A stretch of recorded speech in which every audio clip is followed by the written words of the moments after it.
Sorry about it. Keeps changing to that. But it keeps doing that when I click on the other tab. All right, we'll get you going here. Now, I know I just can't be the only one that is tired of hearing these simpletons lie through their fucking teeth every time that hole in their face starts to take different shapes. Look at this. You are the whole reason, as you just laid out, that DHS is not funded right now is because you're trying to push the administration to enact some policy changes on how Border Patrol and ICE act when they're out looking for illegal immigrants. And now what you're saying is that you're okay with funding TSA, which has been, I think, the biggest point of leverage that you possibly had in order to get what you want on ICE, because ICE already has its money. So what was the point of this shutdown if you're okay with funding TSA? Hey, John. We never approach these things here quick. that are in front of us with respect to government funding in the context of leverage. Our approach is, what is the appropriate use of taxpayer dollars? And we believe that taxpayer dollars should be used to make life more affordable for the American tying people, in everything. not brutalize or kill them or violently target law-abiding immigrant families, which is what we know ICE agents have been doing. We need to do this while we have the leverage. Of course, there will be, families that are going to suffer, but it is one of the few leverage times we have. You reopen the government and we lose our leverage, there has to be an agreement right now. That's what this whole shutdown is about. Reading from the same script. Republicans control the House, the Senate, and the White House. Frankly, this is our only moment of leverage. The idea that you would give up all of your leverage and then hopefully get some sort of great deal coming down the pike is just a fool's errand. Why are working families the leverage the Democrats need to get Obamacare fixed? It's the only lever we have. Democrats have this one little sliver right now when we've got some leverage here. I don't know why they keep popping Some up the screen when Republicans I go to type pushed something. a bill that would pay government workers. I think that just gives the president more leverage. Catherine was basically expressing, in her own words, the notion that our leverage right now are our votes. When I go to certain tabs. To solve the problem that we want to solve, but do it in a couple of days or a couple of weeks when we've given up our negotiating leverage. Without that leverage, the minority party, would be stuck in the mud and not basically have anything to negotiate. We need to do this while we have the leverage. Senator Kennedy from Louisiana put forth legislation on the Senate floor detailing how if the government is shut down, hey, Dan, then Congress shouldn't get paid either. And it was unanimously shot down. So explain to me why the American taxpayer, the citizens of your United States, holding these federal jobs in TSA and other federal agencies, should take the brunt of an indecisive, broken Congress who lies through their fucking teeth and bear all of this weight. Now, we got people like Bernie Sanders that say the oligarch and the billionaires and the billionaires and the billionaires. He's been in Congress for 40 plus years saying the billionaires. I'm so sick and tired of it, but when the billionaire like Elon Musk step up and offer to pay TSA salaries, is he going to condemn him for doing that? No, checkmate, bitch. They're trying to stop him from doing that. Donald J. Trump said, Tom Homan, take over, put ICE agents in the airports in the meantime. Actually, I think they're really trying to hurt the economy because they know that it'll help them in the midterms. You wanted a revamping of how ICE operates. So they're not doing mass deportations, but hey, we can reallocate them into the airport starting Monday, tomorrow. They're going to be in the airports providing security. Checkmate, bitch. Yeah. Why isn't anyone talking about what just happened in Washington? Oh, right. The Predator's trans. This deranged man is William Kelso Flournoy. He, him. And he holds the world record of being the only person to ever call him beautiful. Now, what makes him really ugly is that Tacoma police just caught, you know what? I can't even say it. It involves an infant. Like, think of the worst thing you could do to a 6-month-old. That's what this sicko did. But of course, it gets even more depraved. You see, last July, Flournoy had been accused in a separate case involving possessing and dealing voyeuristic-style photos of little girls as young as 12. Nothing was done. There's also video of Flournoy pulling his pud on the steps of a homeless shelter in Tacoma in front of kids. But nothing was done. Because he's a victim of evil cisgender patriarchy, so who cares how many kids he abuses? Right? Now here's the part where some stupid trans activist tells us that none of this could have been predicted. I could have predicted it. Anyone who isn't an idiot liberal white woman or the gimp she calls her boyfriend could have predicted it. And you know what? You could have predicted it. You're just bound by an ideology that forces you to lie for sickos like William Kelso Flournoy, he, him. With all the pedos and groomers out there in the government. Instead of freeing your mind by using your brain. Peace! It's pretty sick. All right, in Oakland, they're considering giving them, the council members trying to considering to give themselves pay raises. Well, meanwhile... I've seen now several children staying in this encampment behind me, living in trash. Oakland PD was called to assess the situation. Officer, I just couldn't believe billions of dollars on homeless. it. I'm glad you're here, but we just saw a child there. You guys were talking to a child. Is everything okay? There's people, there's whole families, there's adults, there's juveniles, there's pets. There are kids living out here. Yes, there's kids living in RVs. So why isn't, like, the state called in to get Hey, the kids out? I don't have all those answers for you, all right? Okay. Yeah, good for you, sir? No, but I just want to make, there was this child's not being she's abused. reunited with their mother. Okay, child got lost? No, she's not. She's with the mom. Okay. You've got a mom and her child. How old's your baby? He is almost a month. Don't worry, billions of dollars is missing. Oh, 2 months, actually. Oh, and they're giving themselves pay raises. You are a month now, yeah. And you've been living out here with the baby for how long? For a minute now. I've been pregnant out here. All right, so there are children living out here. There are some children that's living out here. It's crazy. Like this young lady, she went into labor. She used to come to one of our shower services because once upon a time last year we did portable shower services. So you got diapers here, you got bottles, you got tarps. We went and bought these for her.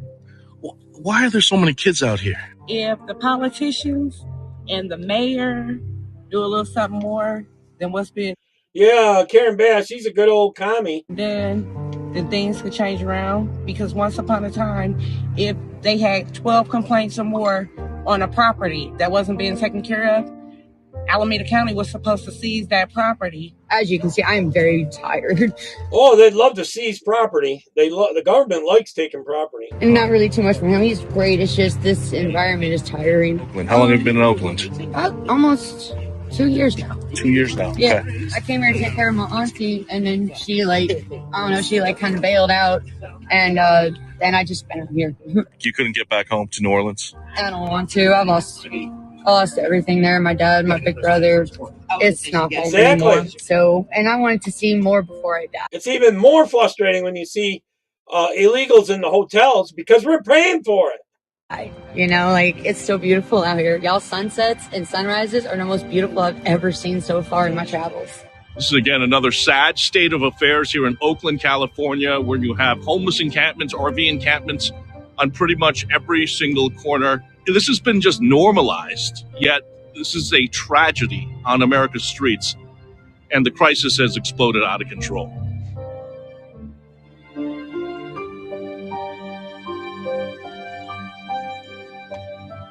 Imagine being that baby growing up.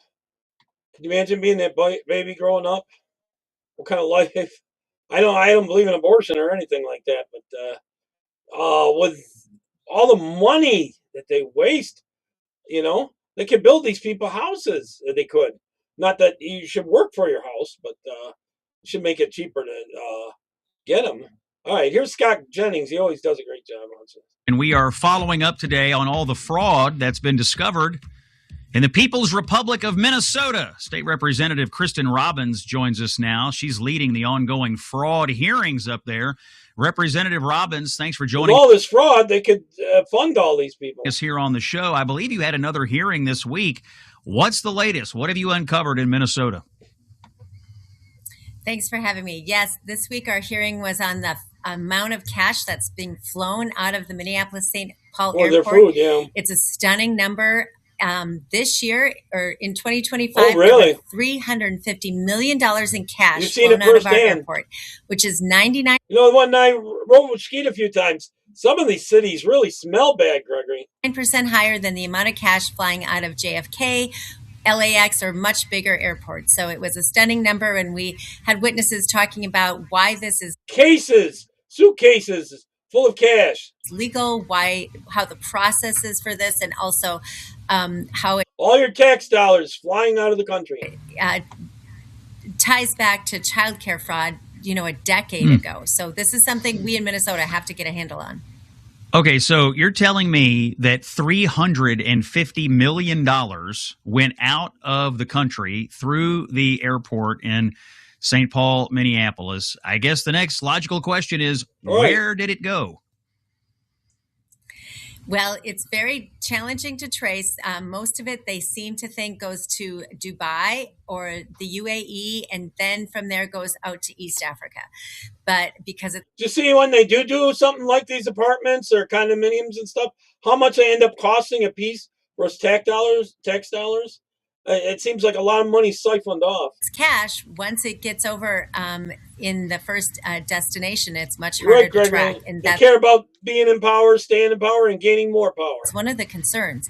So early on, when this first was, there were whistleblowers back in the 2015, 2018 period, and they had established credible ties to terrorism with the money. There were actually some court convictions here of 2 women who were sending cash through the Hawala system, and they were convicted on terrorism charges.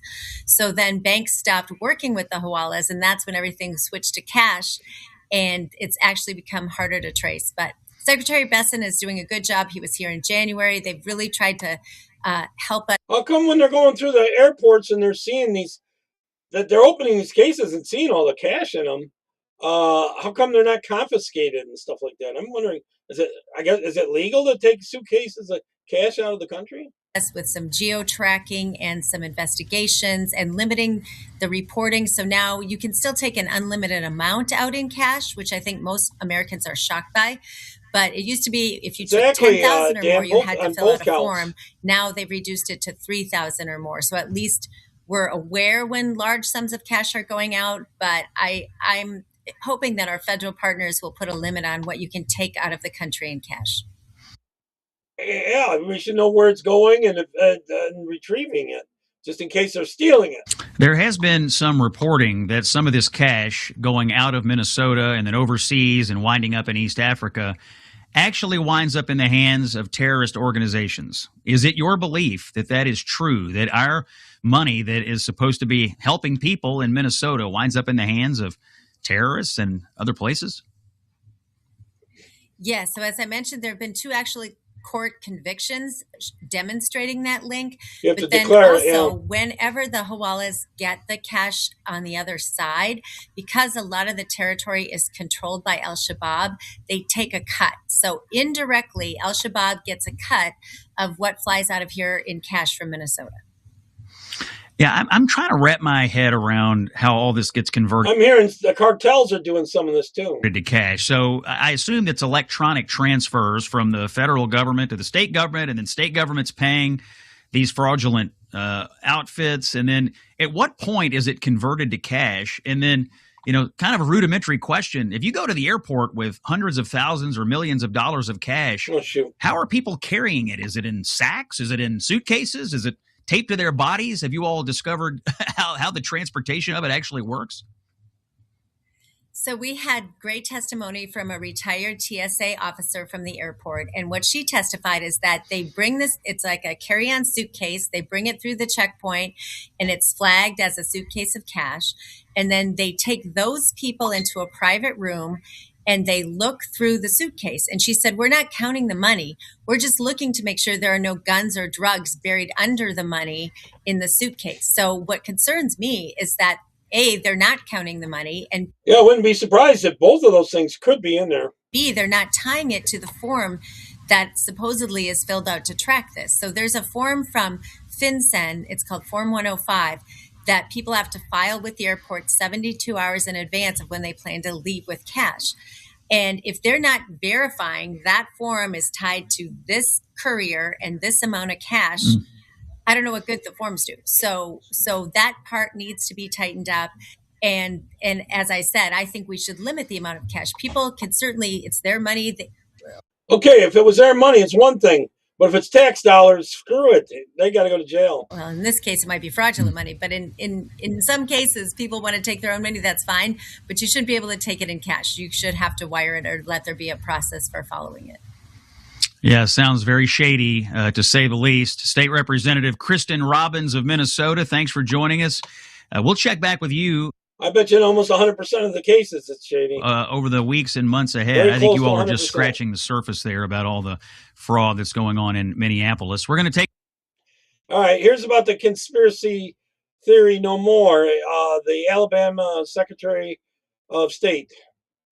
3,000 registered voters in Alabama just got booted from the state voter rolls. That's after the Secretary of State, Wes Allen, ordered the removal of all non-citizens who were registered. But how did non-citizens get registered in the first place? WAFF 48's Nick Ballinger spoke to the Secretary of State to get to the bottom of this story. Nick? Yeah, Margo, when I asked Secretary Allen how these people got registered to vote in the... John, you think they're just like mules transporting the money? They're not the ones behind the money?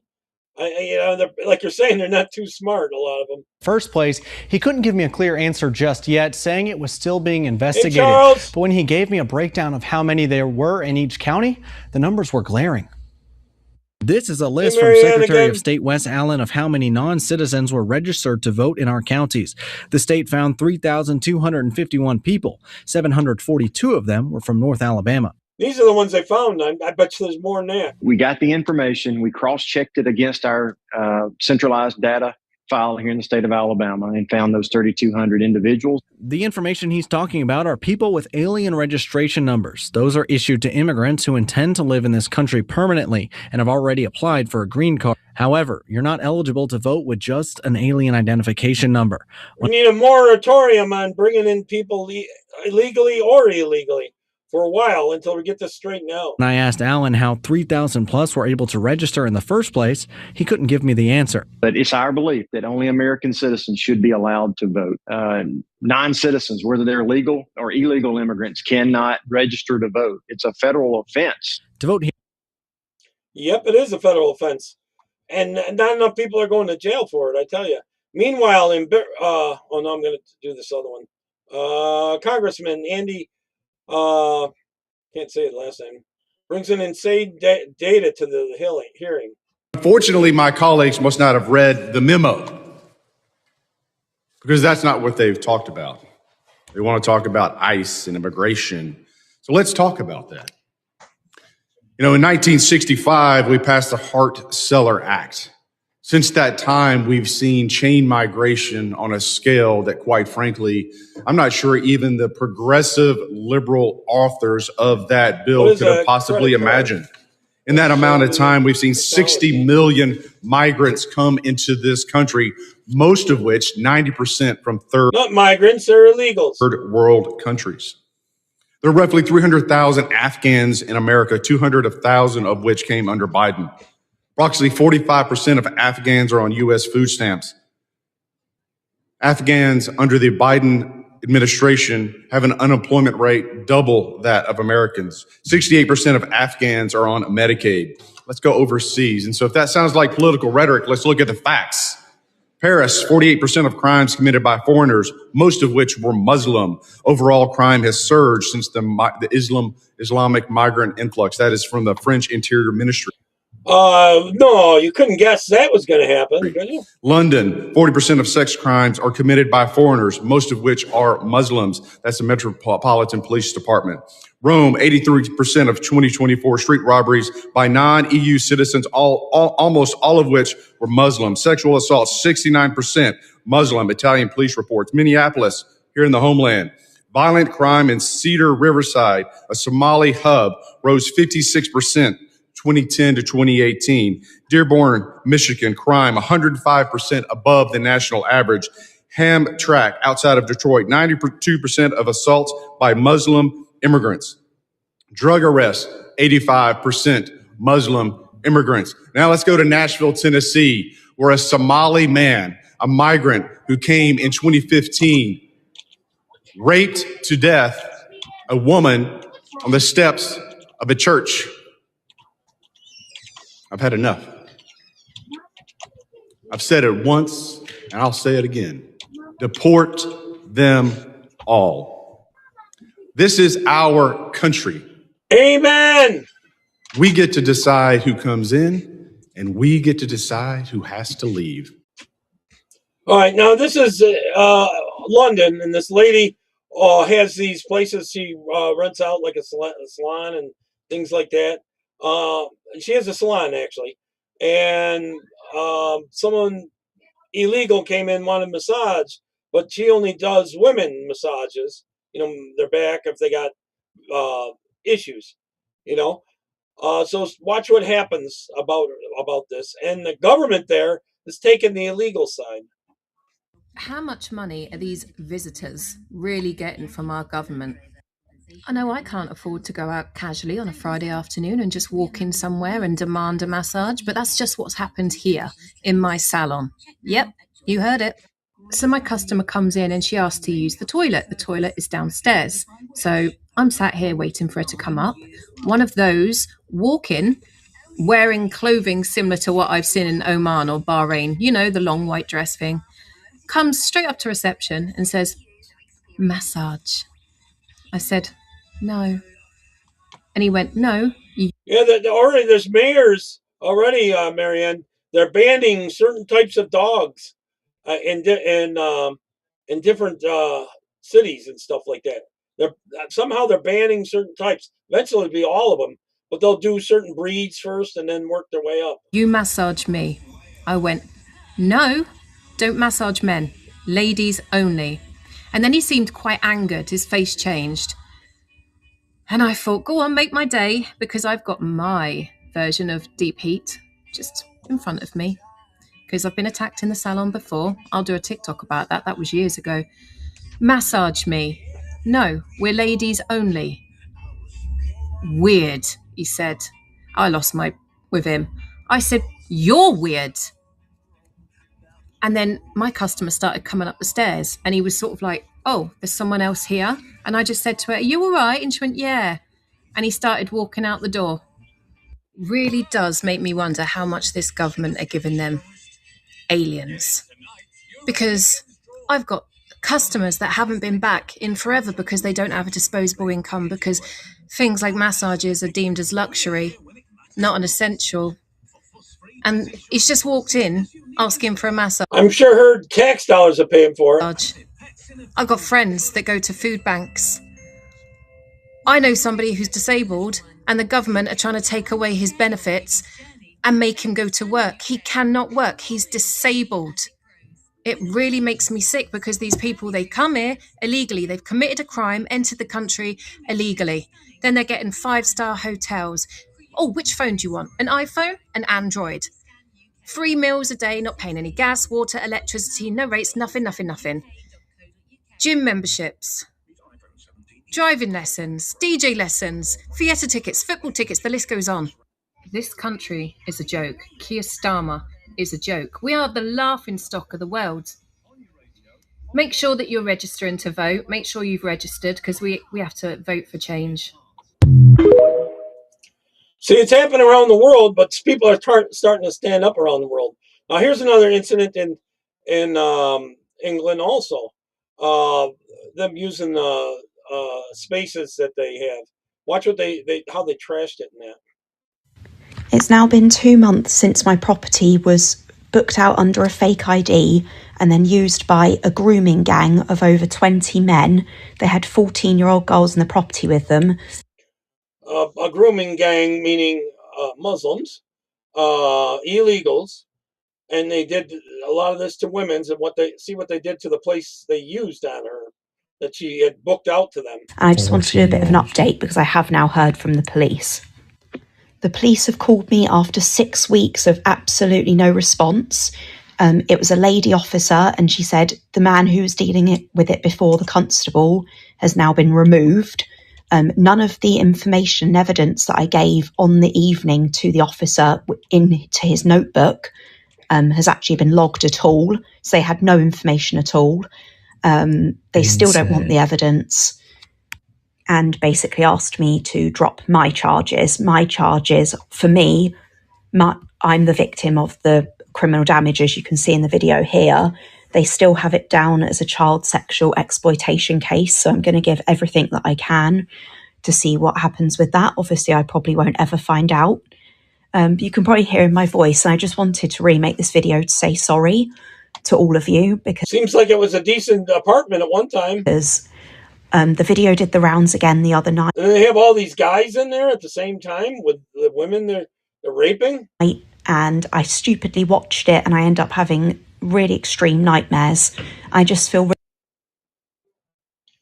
lost a little volume for a minute. This is going on in England. 20 men can drag 14-year-old girls into this property, rape these children. Grooming gangs, when it's reported, the police will throw away the evidence. And this is constantly going on in England. There are gangs of men, foreign men, around England raping children. The police are... They have all the evidence, and the police throw away the evidence, so they can't convict them. Involved, social work is involved. The government seem to not give a shit. They voted down an inquiry into it. If you were a serious country and you cared about your own children, all these men who came from a different place, that came into your country, raped your children, I mean horrific crimes. There's one case where they got a nail, nailed a girl's tongue to a table and raped her. I mean the most graphic crimes you can imagine. They did this to children. They should get the death penalty. The rest should be sent on a ship. They nailed her down and then raped her?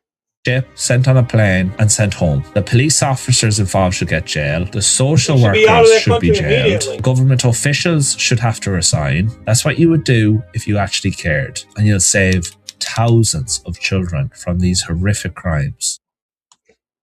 No, the cops aren't protecting them at all in England. Watch what these gangs, violent gangs roaming around London that are all illegals.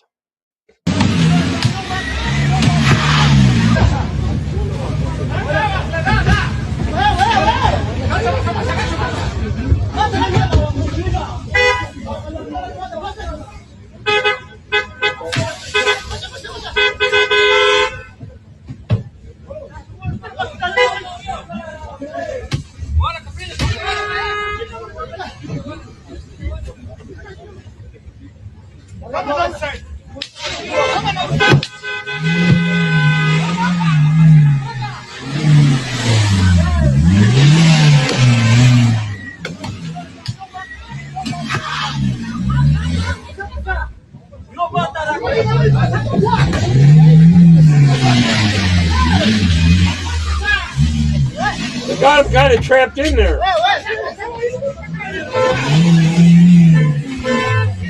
Now, if they happen to hit one of these illegals, they'll be the ones arrested. They've got him trapped in.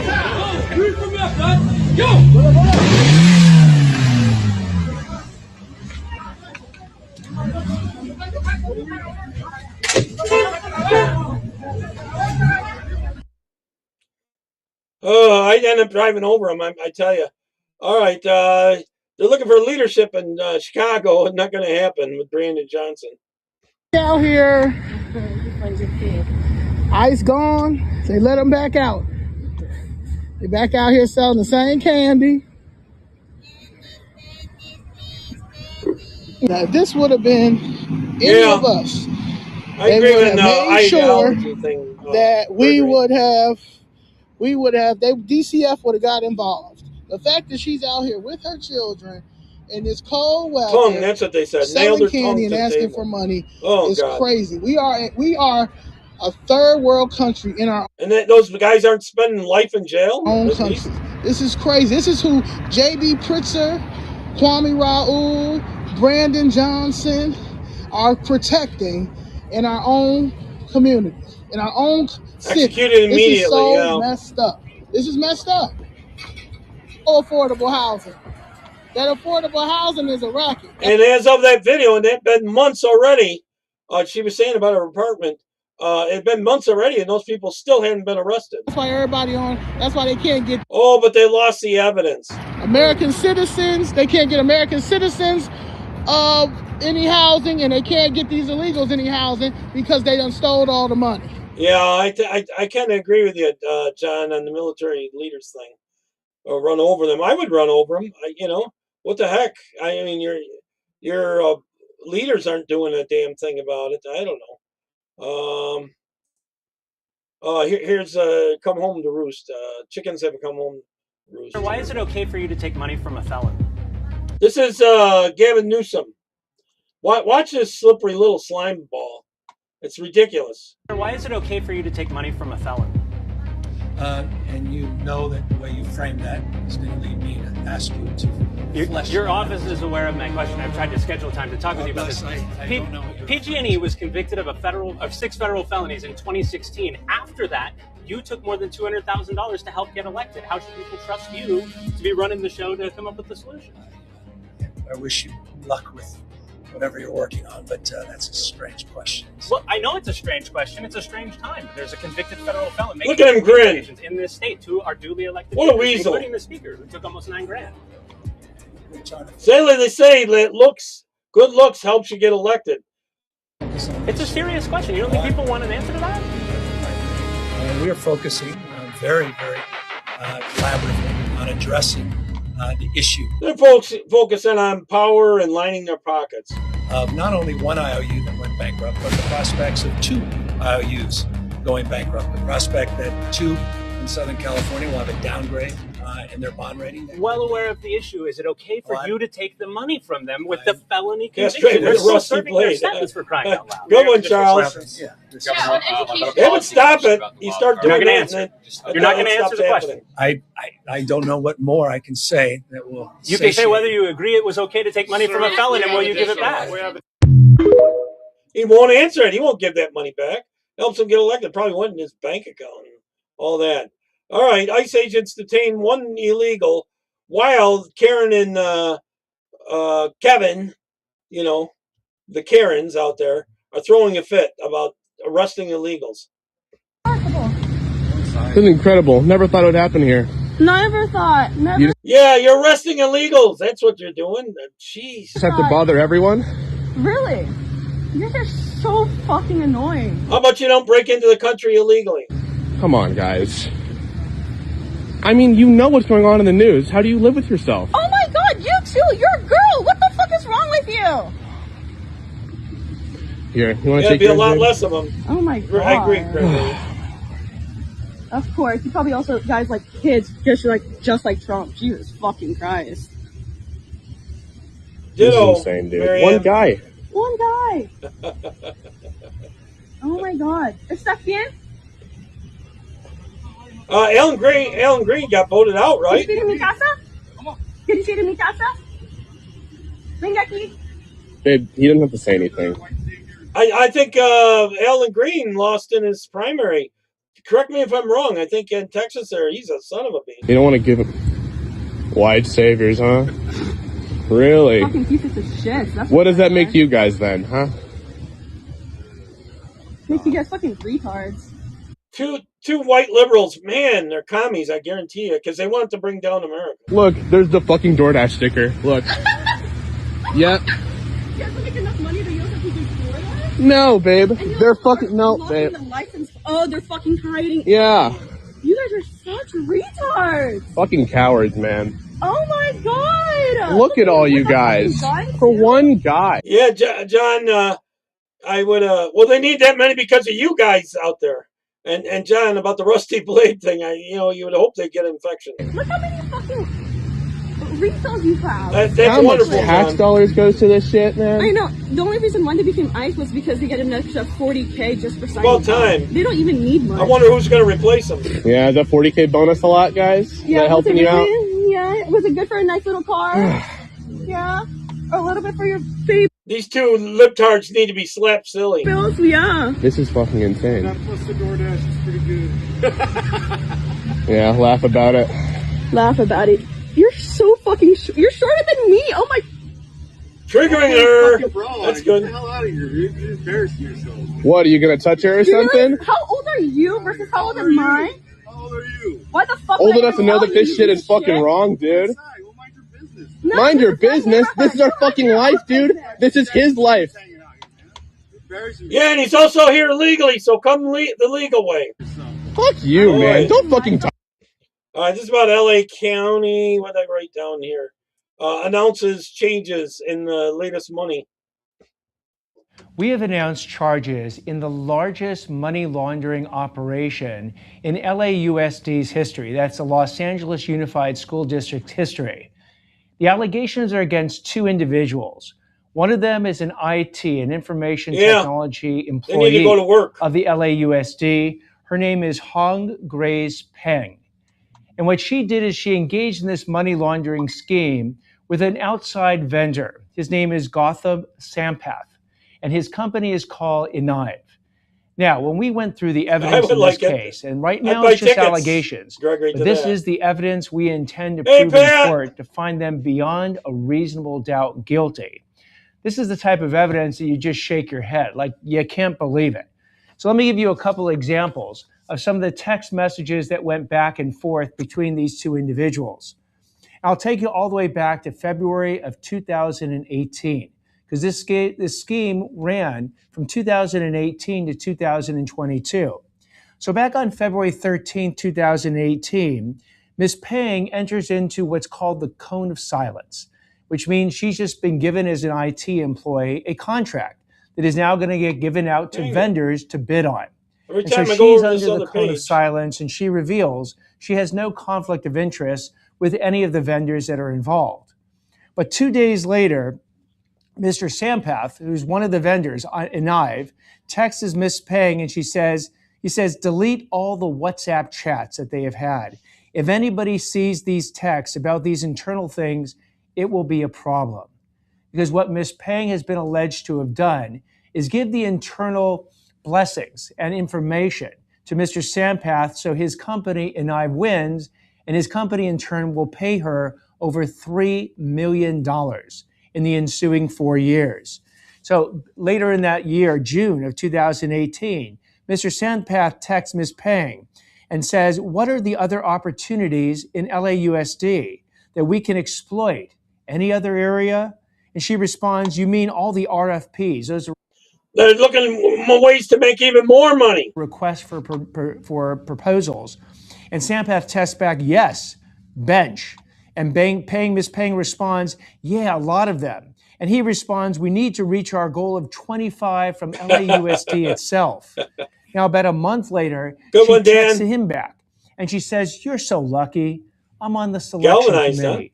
5 companies responded. Sampath responds, well, what did you say Enive is lucky? Peng responds, because you have me, LOL, on the selection committee. It's cone of silence. I broke all law for you already, LOL. I can't make this stuff up. And again, basically later in the year, in October of 2018, Ms. Peng texts Mr. Sampath and says, let's grab these money first. It's already in the pocket, low-hanging fruits. I spent a lot of time and effort to make sure the contracts /WO goes to Enive. Don't throw it away. I understand your frustration, but let's get these money. It'll be good for us. I can handle LAUSD team. Just have a little bit more patience. And then you have basically later in the year. They're already stealing money from us, and they're going to get even more money. Here, they knew it was illegal. A situation where they continue these text messages going back and forth until eventually in the year of 2018, all the way through 2022, Inive sends Ms. Peng's company these type of monies. In fact, one of the explanations of how that was going to go came from Mr. Sampath. And he is basically going back and forth with her. And she says Ram, a person who's actually involved in LASD, has apprehensions with so much money channeling to you. We need to come up with a lot of companies. And Ms. Peng responds, ? And Mr. Sampath responds to Ms. Peng, at least 3 to 4 to take out the money. Close to $1 million will be transferred to you. Easy to track unless we are very careful in how we do it. And Ms. Peng responds, should we start another company under a different name? I was thinking, can't they get arrested for conspiracy? An investment company. So money come in as investing. Or I can set up a company in HK, that's Hong Kong, China, or Singapore. Again, you can't make this stuff up. Their own text messages will prove the mental intent, that intent to defraud, that intent to commit money laundering, this intent to violate our conflict of interest laws.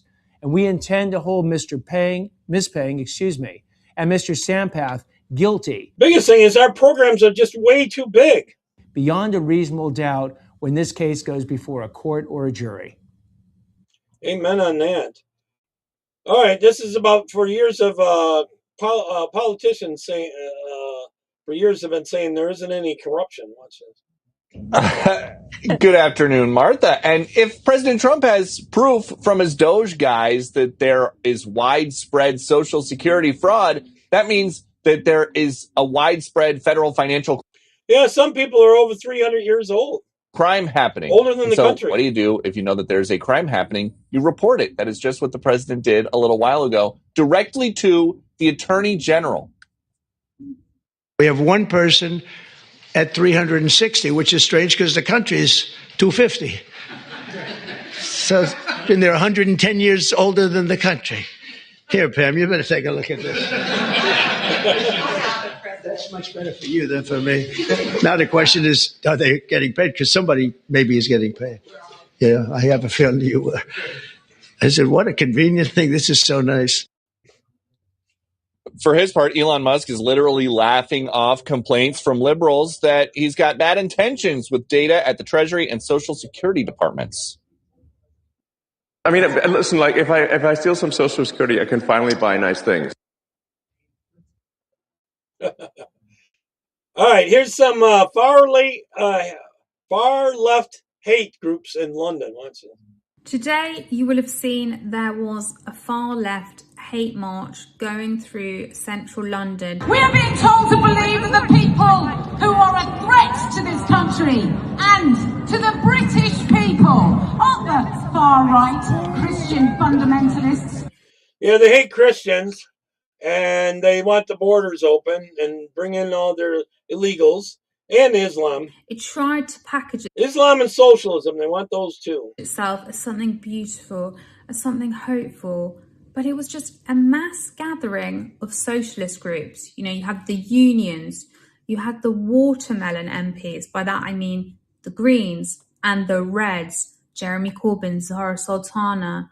You had people like Harry Eccles, who often spreads green propaganda on social media. And you had one of Sadiq Khan's 9 deputy mayors, the deputy mayor for communities and social justice, who's paid $150K per year and yet was on this protest blocking up London. Is that what you want from a deputy mayor?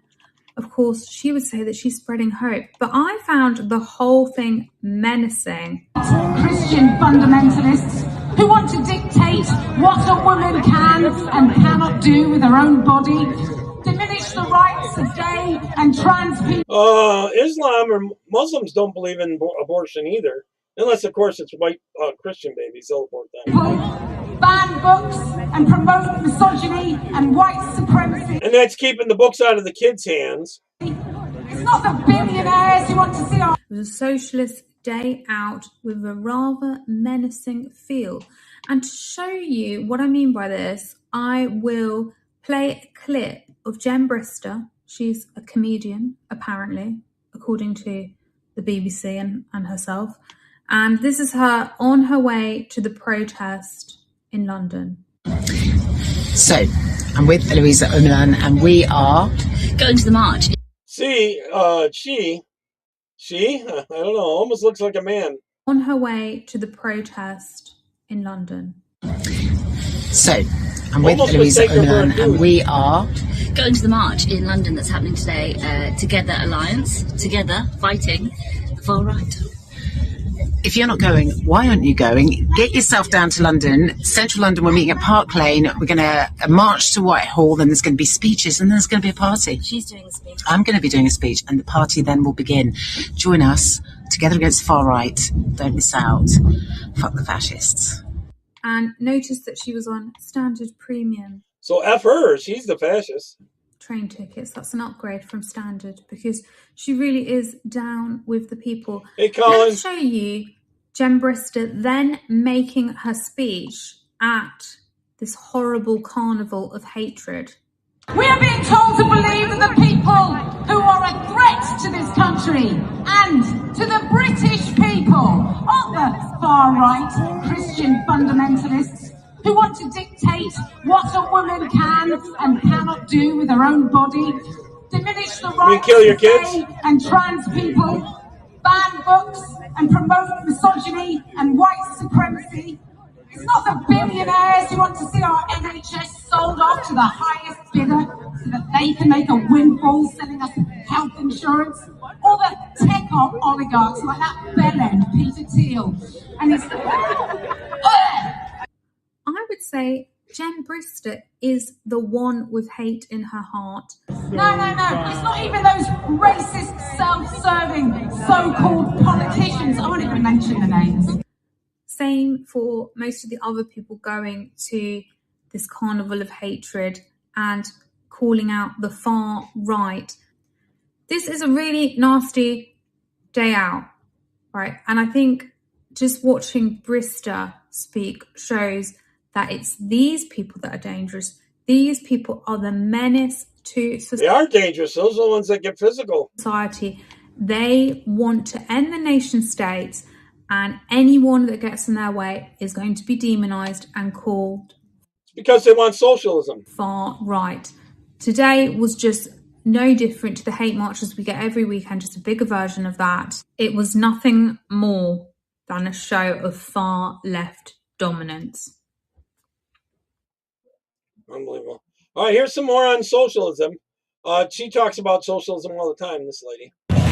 I'm Carolyn Bursenko. I'm an analyst and independent journalist covering the far left in America, and I just had another successful undercover infiltration, spending the entire day on the Boston Common at the No Kings protest to collect propaganda that was being handed out, document the groups that were showing up and recruiting, and most importantly for me, identifying which far left groups are showing up at this very progressive liberal event to recruit and radicalize more people to the far left. So was there a lot of like normie Democrats and liberals and progressives at this event? Yeah, of course there was. It was a No Kings protest. It's a progressive event. You're going to have a lot of like normie Democrats and liberals and stuff like that.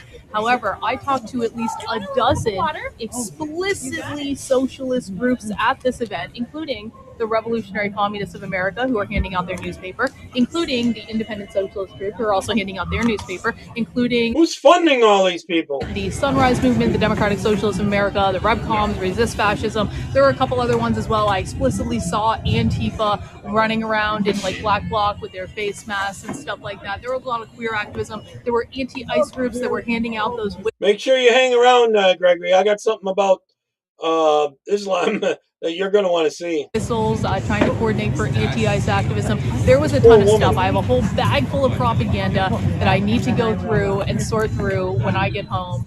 But very successful day on the military leaders. Listen, man, it was a huge event. You got to give the left credit where credit is due. At least in Boston, it was a global. That's what they want. And I'm coordinating with a whole bunch of different people. We have volunteers. Iran's one of the biggest sponsors in that. Volunteers right now in 31 different states. We have volunteers in George 47 Soros, different yeah. cities, sometimes multiple at the He's same one of time. them. They're in Bill Minneapolis, Gates, they're in too. Los Angeles, they're in Seattle, they're in New York City, they're in Washington, Oh, D.C., shoot, this doing dang the same thing. thing I did, which is going to the No Kings protest to Every time document I what click groups on the are one there, tab that collecting the does that. propaganda, figuring out how they are recruiting and radicalizing more people to the far left, getting in touch with different representatives so that they can infiltrate those groups in their areas. It was a massive Teachers in our colleges. W, and I think we're going to be seeing a lot of stuff coming out from this over the next couple of days. So if you appreciate the work I do, please follow along. This is all through my nonprofit, the Center for Left-Wing Studies, where we're coordinating all this volunteer activity, and we are going to be utilizing the information that we collected today all over the country to map out the modern activist left and show you what leftist groups are active where, what they're handing out, what their priorities are, stuff like that. So massive W today. Congrats to everyone who had a good day volunteering with the Center for Left-Wing Studies. I very much appreciate all of you, and more soon. Did anyone get impressed by the No Kings protest? To me, it was not a big deal to me. I know there was some violence a little bit, but to me, okay, you can pay a few million people to come out. Probably half of them were getting paid. The other half are true believers. I don't know. There's more about the socialism. This lady slams it pretty good. Toronto, what the fuck is wrong with you guys? Your people just voted 21-3 to have government-run grocery stores. Have you been to... Yeah, how does that work for you? It's going to work really well in New York City, too, when Mondami does it. Cuba? Have you been there? Because that's what they do. And then what happens after that is they give you a passbook. Yes, sorry, you have already got your quantity of rice. You already have your quantity of vegetables for the month. Dumb. Vote those people out right now. What the fuck? This is where we're headed, though, right? You will own nothing and love it, and the government will own everything. Yep. There's more speaking out about the communists at these protests that she just went to. She went to some of these No Kings ones. The communists are the ones behind all of these protests. Look at the propaganda that they were handing out that says, join the communists. And they were actively recruiting and signing people up and also pushing for this random lady who was a socialist to become a member of Congress. Here they have a brochure that says, what is socialism and what is communism? I guess it means that you're so dumb that you don't know how to make a brochure, but yet they want equal pay to everybody. Universal and quality housing is what they somehow think that they're going to get. So just absolute ridiculousness. They are idolizing people like Luigi Mangoni, who killed the United Healthcare CEO, Renee Good, and Alex Preddy. They are using these people as if they are idols for this communist revolution. They don't care about their friends Trump and rallies, people dying. Antifa was fighting with the police to try to take over the highway while their friends are getting tear gassed. And I have people telling me, oh yeah, be safe out there. But meanwhile, that is what they want. They do not care about the millions of people that die in these horrendous, horrific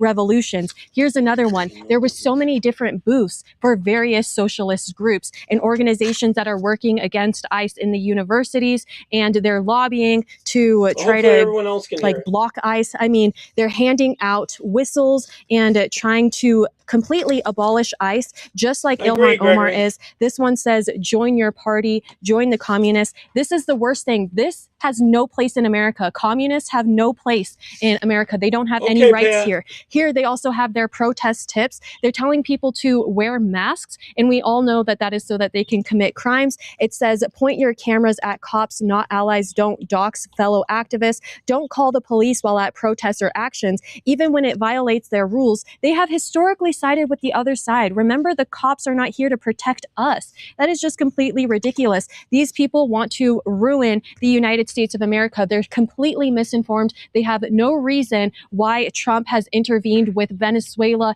maybe with Cuba, and with Iran right now. They clearly are so misinformed to take something that has never worked, that is horrible to the people, offers a horrible standard of living, and try to make that happen in the United States. And they want to get rid of our Constitution, which has worked since our inception. And so if something is working, why change it? We should be proud to be Americans, and we should never, ever give any reason or voice to a commie. Communists have no place in America.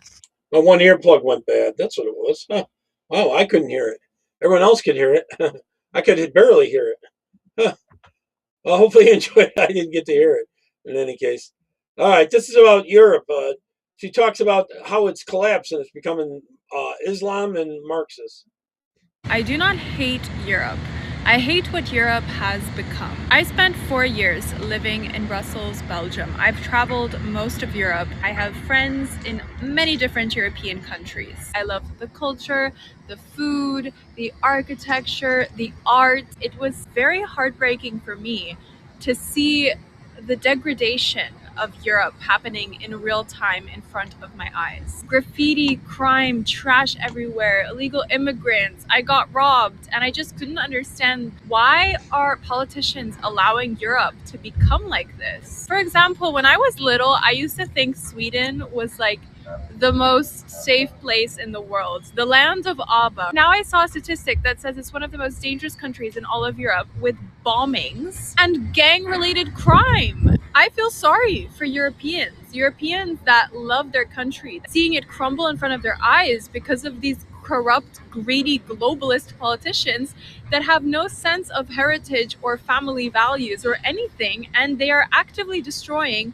their own home. I've talked to a lot of Europeans who feel the same way that I do. They are mad. They don't recognize their country anymore. If you look at images of Europe in the 50s and the 60s, it was like their golden era, and it doesn't look like that at all today. I have a friend who actually works as a judge in the Paris migration system, and the stories she has told me about the people they are letting in to France, it's shocking. It's quite frankly terrifying. I would be scared if I was living in France right now. I'm not gonna blame the immigrants, because many of them are running from wars that have been actually caused by a lot of illegals, these European countries, by Western globalism. It's designed to get them here. There's a reason why they're coming there, and it's because these European countries are making it very easy for them to come there. Immigration is not the main problem of Europe. The main issue are the people that are allowing it to happen, who have no values and no loyalty to their heritage and to their country, and especially to their fellow citizens. And that's another reason why I left Europe and came to Moscow, because as a young woman, I want to feel safe. I want to feel protected, and I want to know that my value, my culture, my religion, those are all protected as well. All right, this guy talks about the anti-ICE No Kings protest. A lot of people kept asking me if I went to the No Kings protest last weekend. And I just politely said, no, without elaborating. But here's what I really think about those rallies. The whole premise is backwards. Journalist and CNN contributor Batya Ungar-Sargon said it best, and I'll play her clip in a minute. They're saying they're protesting kings, but they're the ones trying to overturn the will of the voters. Later, Pat. Think about that. It kept happening over and over.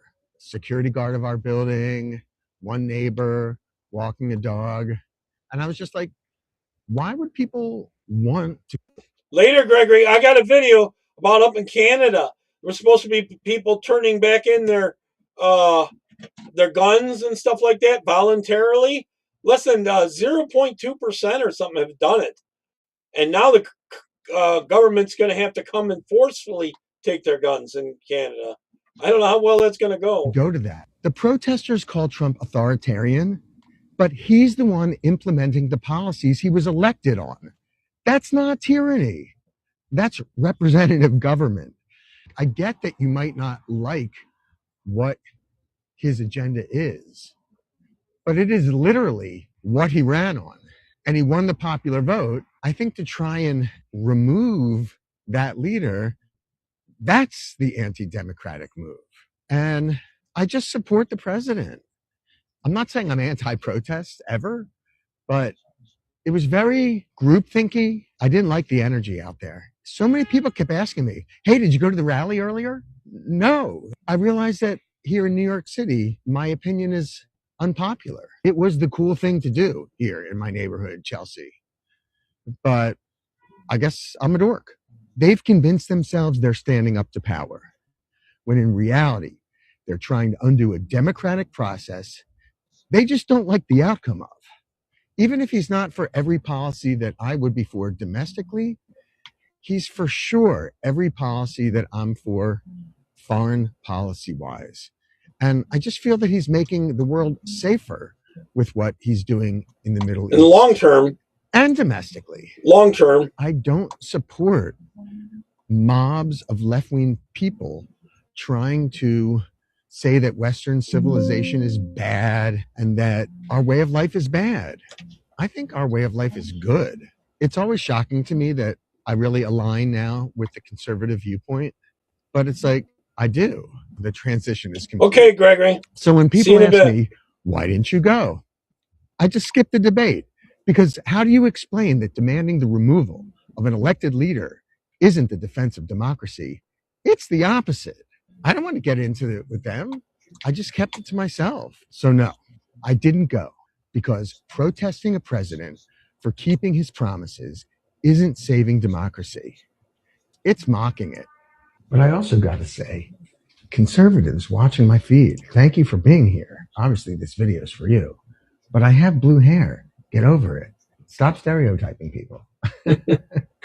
Well, I want to start by saying I totally support the protests. I think that this is, a very important part of what it means to be an American is to raise up your voice in any form that you wish. We have these First Amendment rights and they are precious and dear. I also think that this was not... But she wouldn't say the same thing for the Second Amendment. Not indicative or representative even of the mainstream Democratic Party. These protests were overwhelmingly white. They were overwhelmingly elderly people, older people. Now, again, white libtards, white boomers have the right to have a mass therapy session about the fact that Donald Trump won. But to call it a no kings protest, to act like he is a king is so utterly preposterous. This is a man who won the popular vote. He won every swing state. He is a person who is enacting the exact agenda he promised he was going to enact while he was campaigning. And so what they're actually protesting is the absolute perfection of American democracy, where a person campaigned on an agenda, won the popular vote, and is now enacting that agenda. So it was actually a protest of democracy, all of which is to say the only way to greet such a preposterous proposition, calling this a no kings rally when it's actually an anti-democracy rally, is to crap on it. I'm sorry, is to basically make fun of it. And I think that has been the Trump administration's approach. They didn't try to stop it, God forbid, because he's not a king. They allowed them to have their say. They allowed them to go out there, and then they made fun of it. Yep. She stood up for herself pretty good. All right, Homeland Security. Time deported this illegal 4 times. That the one that killed the 83-year-old, and he also pushed another one in that got seriously injured in the subway. This dude here, and these judges we have let him out like 4 times before. Illegal immigrant now charged with murder, allegedly shoving 2 men onto the New York City subway tracks, and one of the victims, an 83-year-old veteran who has since died from his injuries. Alexis McAdams running down the story here in New York. Awful stuff. Alexis, good morning. Bill, good morning. It's terrible. And then when you see his photo, it just breaks your heart. He's an Air Force veteran, okay? He served our country and even survived cancer, according to his family. But after all of that, the 83-year-old was murdered at a New York City subway stop by a guy DHS says was in the country illegally. This is who I'm talking about, Richard Williams. He was a for the 4th time. He was a dad. He was just trying to take... And yet these judges let him right back out. A quick subway ride in New York City, but he was shoved onto the tracks, according to police. And this is the man police say is responsible, 34-year-old Byron Hernandez. He's now looking at murder charges here in New York City. Earlier, his only motive is hate. This month, police say he was at a subway stop on New York City's Upper East Side, so in a pretty normal area of town, not far from Midtown. He shoved 2 men onto the tracks. One man was able to get up and recover, but Richard Williams is 83. He falls down, he hits his head, he can't get up. He's rushed to the local hospital, and he later died. DHS says Hernandez He pushed him in there like a second before the train got there. Has a long rap sheet. I'm talking a lot of charges, 15 prior charges. We're talking assault, domestic violence, and drug and weapons charges for this man. The feds say he's been deported 4 times, but he just came right back into the He murdered someone, so how about the death penalty, everybody? What do you think? country. He's facing a long list of charges, including second-degree murder, which was upgraded after the man died. DHS calling on New York City to keep him behind bars. They say... wait until that train just about stops before you get up near there. And keep your head on a swivel for sure. Absolutely, John.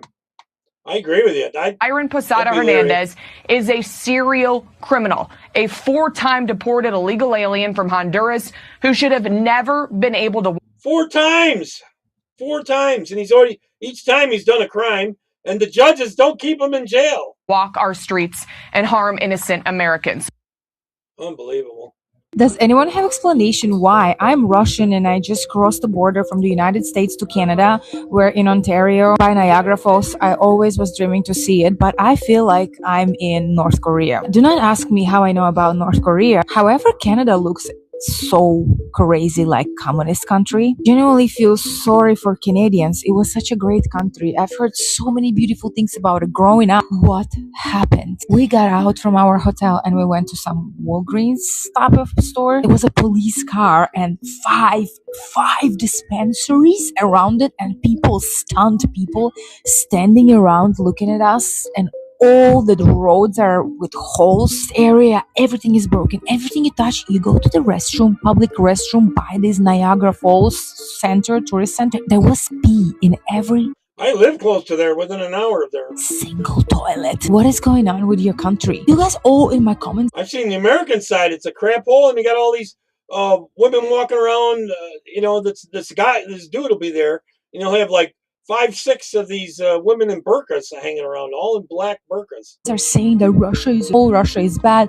And the last time I was there, it was in July. It was like 90-some degrees, and they're all covered in black. You can't even see their eyes. Russia is in that. You will not see this in Russia. There is no stupid dispensaries. And just forget about Russia. I'm not comparing with Russia. I just want to know how come you Canadians let this thing happen. You have the most beautiful wonder of the world.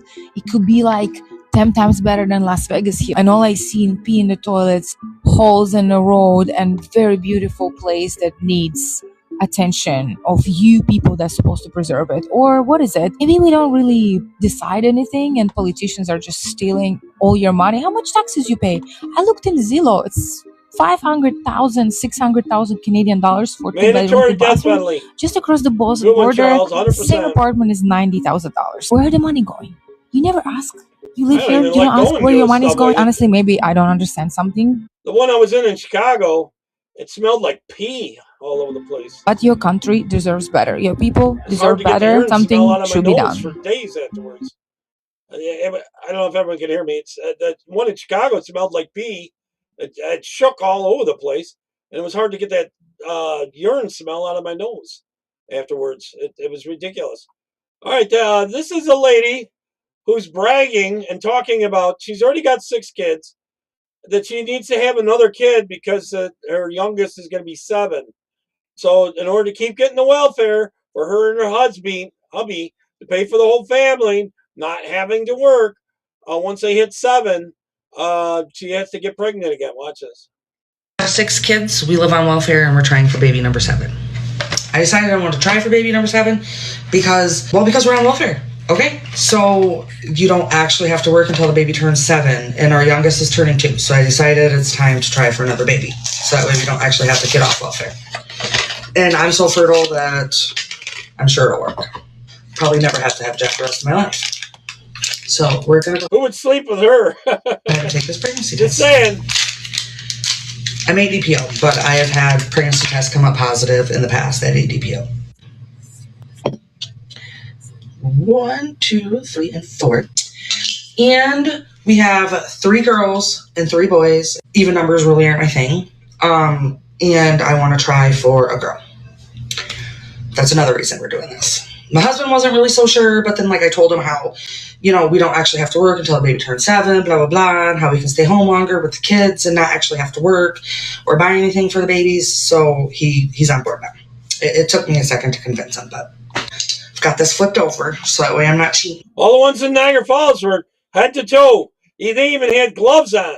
And then I can wait. Couldn't see their hand. No skin at all. I mean, I've never really had to try to get in the burgers. I don't know how they were seeing, but somehow they were seeing through their veils. Pregnant with any of my kids. So I'm guessing that this time it'll be the same. And I would just be so excited. I really love having babies. That's why I have 6 already. And like I said, I'm only ADPO. So if this comes up negative, I will be back to test tomorrow. I never really get positives in the morning. They're usually at night. So can these people actually be married? Rocking a Boys in the Hood shirt on. Might be tomorrow night, but I might test in the morning. I don't know. Sometimes I get positives in the morning, but it doesn't really get darker till night. I don't know. It's weird. I'm sure a lot of you guys are going to judge us for wanting to have baby number 7. It's just easier to stay at home and not have to have a job. So why wouldn't we? It's worked this far. We have 6 so far. Don't even care. I'll let you know when it's done. Okay, it's been 3 minutes. I'm going to show you first. Okay? And like I said, don't worry, because if it's negative, don't worry. I'm going to try again tomorrow. I'm super fertile. I'm sure this month is the month, but if not, I'll just try again next month. Anyways, here you go. It's negative. That doesn't mean anything. Thank you, God. Thank you, God. Thank you. But just the whole mindset. Yo. Maybe there should be a limit on how many you can have this way. Somebody verify this for me. The parent doesn't have to work and can still receive benefits up until the child is 7 years old? Because I thought that the Trump administration said that if you have a kid and if you jump on welfare, then you got to do one of the 3 things. You got to be in school, you got to do volunteer work, or you got to work a minimum amount of hours. So somebody verify that for me. Maybe it's a caveat. Maybe it's until the child is 7 years old and they're able to go to school or something. But these women are literally identifying themselves as welfare queens. That's what they're calling themselves. They say that they are women that never, ever want to work, and they know that they'll always be able to get money from the federal government in order to not work so that they can continue to pop out degenerate children. So sad, bro. It's sad for the children, and it's sad for our tax dollars. So we can keep paying for them. I'm going to test again tomorrow. So follow along for my little journey. Love you. Bye. Hi, I'm Juliana. I'm 22, and I am a supposed welfare queen. Supposed? How did I become a welfare queen, you might ask? By taking tax dollars and not working and all that kind of stuff. I'm going to hop up here and grab this one. This is the counter protesters to the No Kings type thing. And so there's a pro-Iranian regime protester that she runs into. IRGC's terrorists! Shut that up, your ass. Terrorist support! رهبرت کو! بخن! وستش! We get a word with you? Sure. These guys are pro-Islamic regime. They are around, pro-Islamic right? regime. They are pro-terrorists. They are pro-terrorism. They are supporting a government that's suppressing and killing Iranian people every day. I hit it backwards. And now that Iranian people are having an uprising and foreign countries are trying to assist them in terms of overthrowing these murderous regime, they are still had the audacity to be here in the middle of Canada supporting a terrorist organization, supporting people who are oppressing a country and killing people on the streets. I used to be. They have the guts to come to us saying, hey, this is all propaganda, Iran is great. I used to get up I'd be out the door by 6 a.m. in the morning. I'd work, and then I'd go play some softball, and I'd go back to work, under lights. This is doing drywall. And I'd be getting in bed about midnight, So I ended up getting about 4.5 hours of sleep a night. This is absolutely outrageous. I would love to see Canadian government step up and actually investigate all these supporters that have ties to Iranian regime supporters and Iranian regime government entities, and figure out why they have the right to be freely supporting terrorism on Canadian soil. Yeah. IRGC is a recognized terrorist group by the Canadian government, yet they have the audacity to come here on Canadian soil, support that very terrorist group. I don't know how that's allowed by the Canadian I'll give you government. one great example. You see that guy has a picture of a IRGC logo and IRGC officials on his back. There's no way around it, right? IRGC has been deemed a terrorist organization by Canadian government. How are you able to really roam that guy with Canada supporting a terrorist organization and be okay? Yeah. I'll tell you that. What do you guys think about the fact that it's a white college student? Up to 700 IRGC operatives are on Canadian soil. Yeah, they're among us. Yeah. This is outrage. I'm utterly terrified. I left my country because I couldn't. I had to run away from these guys. And the fact that I can see that 700 of them are living happily ever after in Canadian government, on Canadian soil, it's outrageous. It is outrageous. I'm absolutely terrified. These people come here. What do you think about the fact that there's Canadians who side with these people and who think that the Iranians fighting for freedom in their country is just propaganda? Listen, I understand people don't know everything, and the ones. You ever seen a lot of the ones that don't work and they stay at home? A lot of them, their houses are so ridiculously messy you can hardly walk through them, and it smells like heck, and they never shower and all that are actually trying. I have had so many conversations with people that come to me and ask me to explain, and I can explain my narrative, and I encourage them to go look for actual factual stuff. So some of them were like, had a revelation saying, "Oh, I thought it's the opposite." I was like, "No, there's." Kirk, eventually I think they're going to push us to that. People on the street are these are the evidence, these are the files. Go do your own research. Don't just listen to them. I understand war is bad, and that's people's default go-to. War was not my first option either, right? We would rather have an uprising and say, hey, you know what? Let's have a democratic solution for this. They didn't let us. They start killing people. So that's the only option. And it's very difficult for other people, especially the Western countries, to understand, like, oh, you want war? I was like, not that I want war. I want these guys to go out of my country. I want my people to be free. And there's no alternative for that. Sadly, there's no other way. I want them to stop funding terrorism. And that misinformation is the result of liberal Democrat news outlets that censor the truth coming out from Iran. This is the result of that misinformation.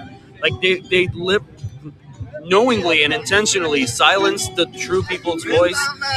Like what happened in January to the Iranian people, it was silenced by all the liberal Democrat news outlets. There was no news from what the atrocities that happened by the Islamic Republic regime. They killed more than 40,000 people on the streets in 2 days, yet we were coming here every week. There was no news coverage. And now everybody's worried about Iranian people, a school that was hit as a casualty in war.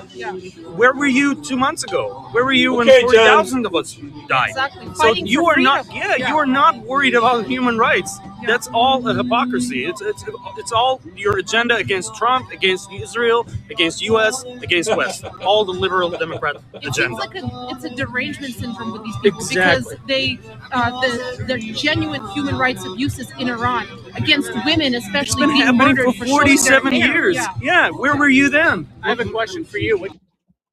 And they get sores on them. Oh, I thought it was over. They get sores on them too, Kurt. Sorry, I was typing at the same time here. Let me jump back down here. All right, this is Afghanistan. This woman in Afghanistan. Yeah, you just got to hear this whole thing. Here's one portrait of how an Afghan family formed and of women's rights in Kabul in 2015. First, Asadullah raped his wife's cousin. He was convicted and jailed for it. The beautiful girl here, whose name means smile, is the child from that rape. Born in jail because her mother, Gulnaz, here was charged with adultery under what passes for Afghan justice as her rapist was married. Yet it got worse for Gulnaz still. To be accepted into Afghan society again, she had to marry him, become her rapist's second wife. Now, things are said to be okay, settled. Their third child is on the way. If I hadn't married her, according to our traditions, she couldn't have lived back in society. Her brothers didn't want to accept her back. Now she doesn't have any of those problems. I didn't want to ruin the life of my daughter or leave myself helpless, so I agreed to marry him. We are traditional people. When we get a bad name, we prefer death to living with that name in society. This is a home built around a crime, where Asadullah's first wife lives unseen, where Little Smile has a home among his 7 other children. Unbelievable. All right, this is raw footage of ISIS.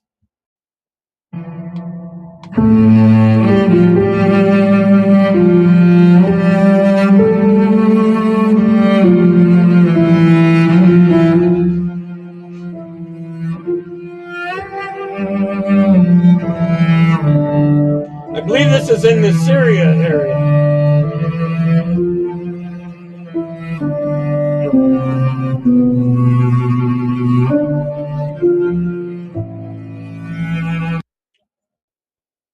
Yep, I've seen a lot worse than that, though. It's much, much worse. This Muslim woman claims she's going to leave Islam right away if they can find one contradiction in the Quran.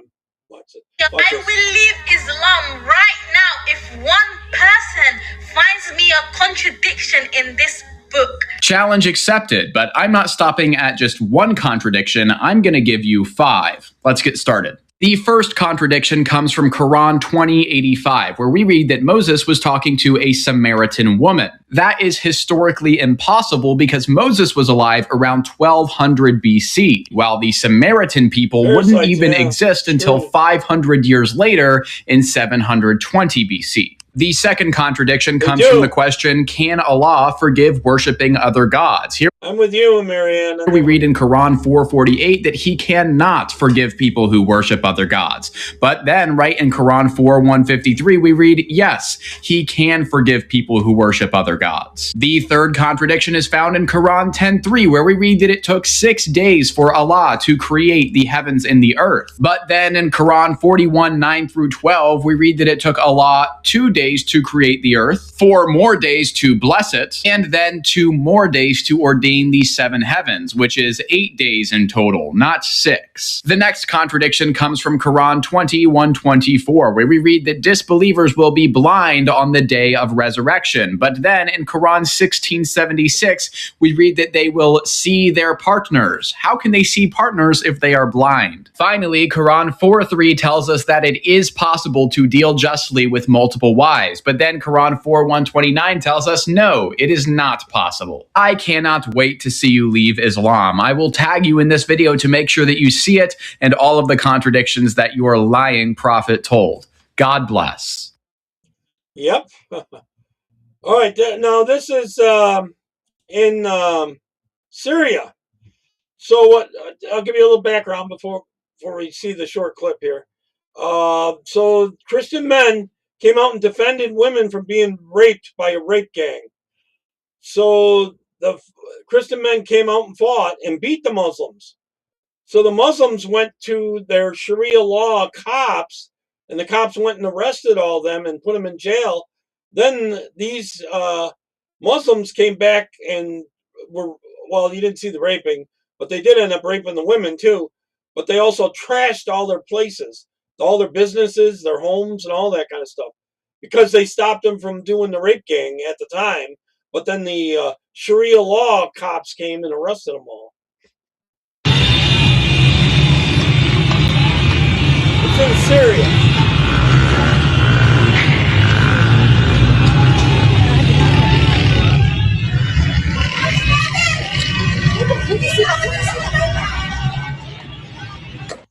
The Christian men had beaten them the first time, and then they got all arrested.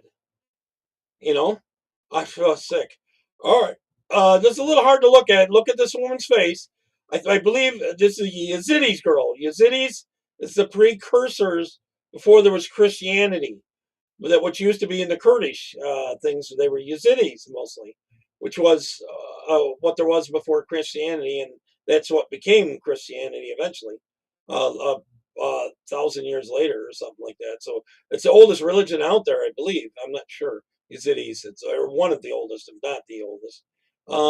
So this woman wouldn't do what they said. They wanted her to convert to Islam. She wouldn't do it. And so they acided her face, put acid on her face. And she's had like 160 surgeries, and she still will not give in to them. ده صالن تقريبا صدق في شيء عمليات هذا أنا مدير باسكرينا تندرستان بري قالك خرابو دكتورة هم تقول بلكي بين صديتي بيجي بس بهاري كاريا بخصوص القتل هانجرك البرمدة سكني هاري كاريا ممكن إنه متخمة تغافيها بو وتخمة تغافينتها لأس بوزيتيف دينكن بكم فبشتي متخمة تغافي دس فكري القلوي از روج بروج پیش داد چون روج بروج خوفن یام چی بو از البرخو بدم نهانه که تختوری من بخو يعني بزنس شوك چاو از هتا از كعمة في روجي نو بهور نتكن أصاق بمينم. Yep, coming to America. if we let it, we must stop it. We must stop it. Here's the 4 phases of Islam coming to America. How did they start the Islamizing of America? Phase 1, you come as peaceful. You're the victim. You come as immigrants. I need help. I need welfare. You come in the country. You introduce halal food. The woman wear hijabs. Screw the welfare for them. And it's like, you know what? Let's just coexist. Then we go to phase 2. Phase 2 is kind of a little bit more aggressive in public. Now they're gathering in larger groups, like thousands, like New York City. Thousands of Muslims are gathering, praying in the street. A lot of them will drink that camel pee too. They're now getting in political spheres, like Zohra Mamdani. They're becoming a little bit more public. Wasn't it at LA? Yep. LAX airport, where one of the shops was just playing the Quran out loud, so that you could hear as you're walking by. That'd be stage 2. That's kind of stage 2. Islamizing. Let's slowly do it. New York City, you have food trucks playing the Quran out loud, bit by bit. Then you go to phase 3. Phase 3 is where the UK is at right now. Phase 3, they get very aggressive. They begin to get violent. Terrorist attacks increase. So Sydney would be going into phase 3 right now. Yeah. Knife attacks increase. The knife attacks in the UK is horrendous. Rape cases increase. Yeah. The UK, Europe has had 200,000 rape cases in the last 200 years. Sorry, in the last 20 years. Yeah. 200,000 rape cases in the last 20 years by Pakistani Muslims. So that's phase 3. Rape cases increase, terrorist attacks increase. And then you go to phase 4. Phase 4 is now kind of where no one is there yet, except obviously Afghanistan and all the Muslim countries. Now Christians are called the infidels. Churches are burnt, pastors are killed, women are raped, children become Muslims. So my warning to America is if you don't wake up, you're going to be Islamized. And America have this pride. Americans can sometimes be proudful, no, my country, and it's good to be proud of your country, but don't let it turn into arrogance in a sense where you become ignorant to the fact that Islam is a religion, is a conquering religion. Yeah. Islam conquers countries for a living. Yeah. And for 1,400 years, it's a cult. They've conquered countries. So Muhammad, after he died, within 100 years of his death, Islam conquered 50 to 60% of the Christian world. Wow. So if America thinks, Islam's not going to conquer me, that's just arrogance. Egypt thought that and they were conquered. Yemen thought that they were conquered. Morocco thought that and they were conquered. The UK thought that and they're being conquered. Yeah. So America needs to really wake up or you're not going to be Christian anymore. It is. All right. Here's the map. You got to kind of look at it. What's going on in Texas? Watch this. With all the mosques. This is Texas, John.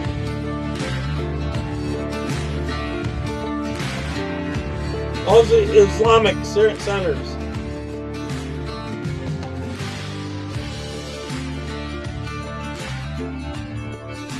48 new mosques in the DFW area in places like Aubrey, Wiley. Red names, right? Like 330 new mosques in Texas alone, all under the watch and with the permission of Governor Greg Abbott. See, you on the outside, you guys think Texas is some conservative stronghold. No. It's not. Not under this governor's watch. No, they got land cheap in Dearborn, Michigan, but they discovered it's too cold up there. So they've come to warmer climes. They've come to Texas and they're taking over because Texas. They can be Muslim over there, not here. This isn't a state, it's a standard. And if you can make Texas fall, then the whole deal crumbles. You don't like to admit that, I know, but it's a fact. And these Islamists know that. That's why they've come to Texas. And they're letting them do it. What's the deal, Greg Abbott? The fact that we don't primary this clown? Greg Abbott's a joke. King Abbott. 4th term, really? Come on. And you guys voting for him call yourselves conservatives. Look what he's doing to Texas. It'll be Muslim in no time. All right, now the Netherlands, they're starting to stand up. I mean, they're almost up to the 20% level of having Muslims there, and finally, the Netherlands are starting to stand up. Watch this. Something's happening in the Netherlands.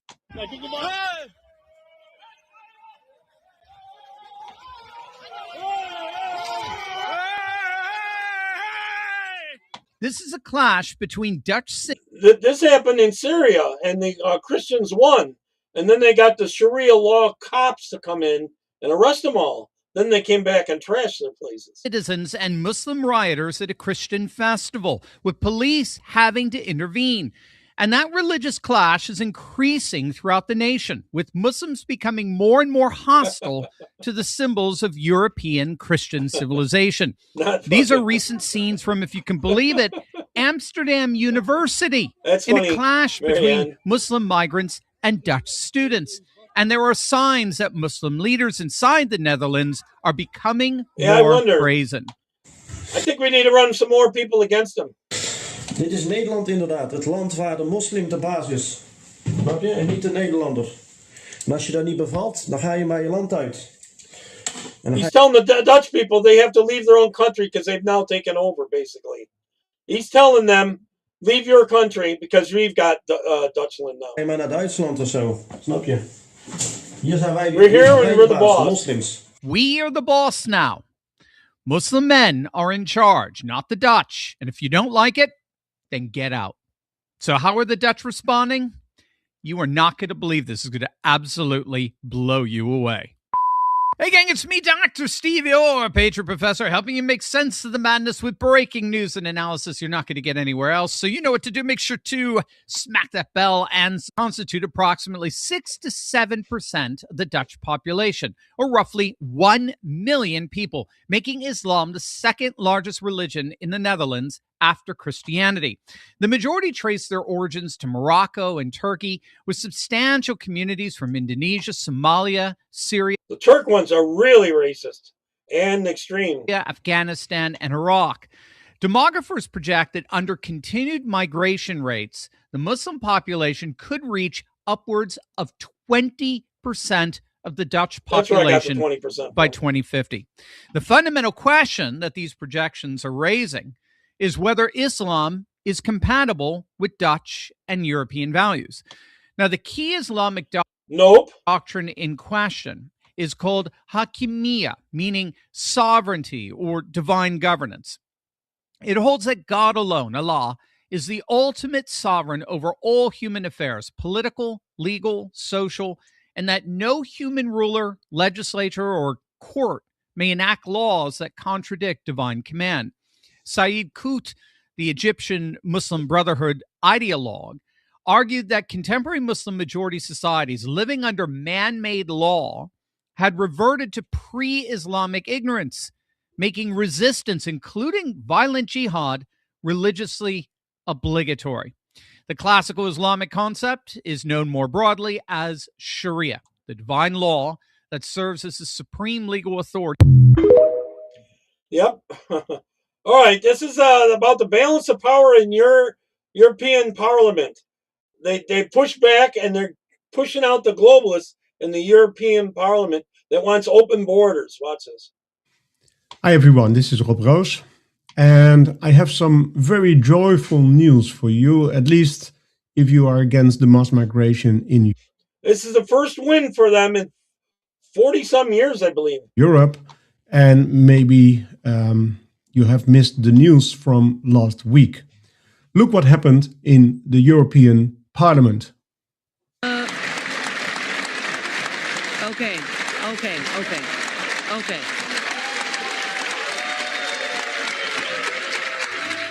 We have many votes to go through, guys. Let's She's not happy about it. This was a vote about sending back illegal migrants in Europe, which is very important. Yeah, just not blocking them from coming in. They're going to start sending them back.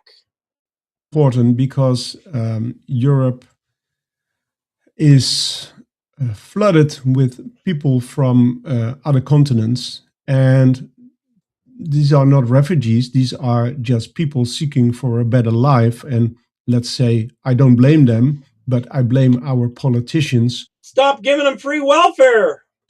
And our governments that they allow this for decades.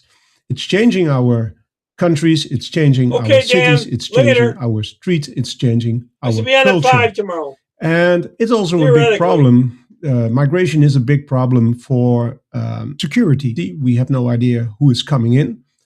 And it's a big problem for healthcare, education, but also for... Yeah, because it's your tax dollars paying for all that freebies. Our culture, but because our Western culture is changing rapidly, and it's not what the people want.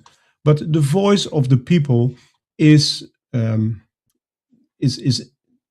ignored for decades, and the will of the people is not fulfilled by the politicians. So let's see what happened. It started on March 9 in the Libe Committee in the European Parliament. The Libe Committee is a committee for, let's say, human rights. And this was a file initiated by the European Commission about sending back illegal migrants. The rapporteur of this file is Malik Asmani. He's from the Netherlands. He's from the VVD party.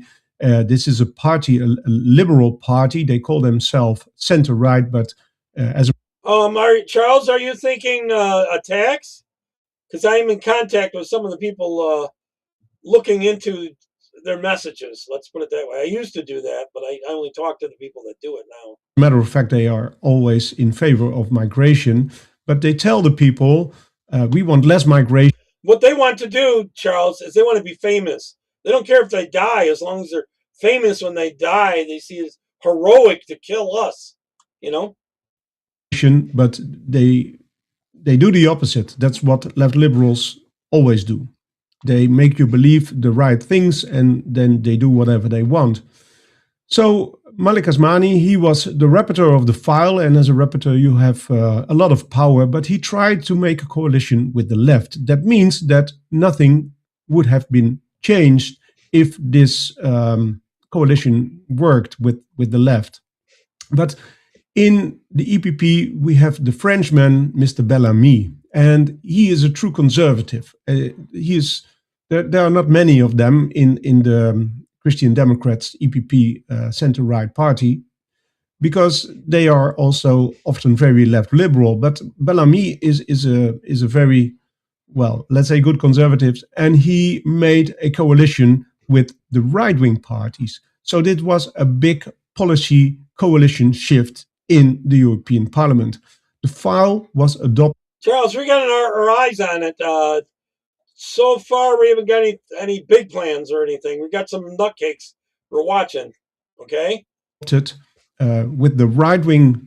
Most of them want to be famous, so they'll talk and brag to others most of the time, unless, like, say they were shipped over here from Iran, where they were trained over there, this and that, you know. Then they get into the country illegally. But Trump's done a better job of not letting so many illegals in. They were trying to fly in, and they having ice at the airports now is actually helping. Parties in the European Parliament in the Libe Committee. Then this file was brought to the European Parliament plenary session last week, and there was a vote about this. And of course, the left liberals, and the Marxists and the socialists, whatever they call them, they are all the same.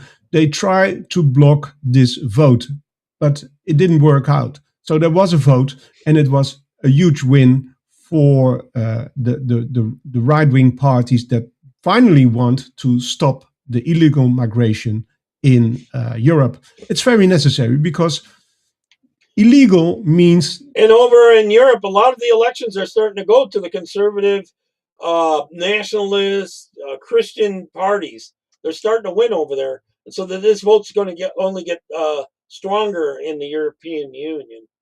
You got to get rid of Starmer, though. You got to vote him out. That it's not legal. It's against the law, and still it was allowed by the left liberals to let all these people in, and only 20% of the people who were seeking asylum here in Europe, but with a rejected application, only 20% left Europe. So 80% still stayed in our continent.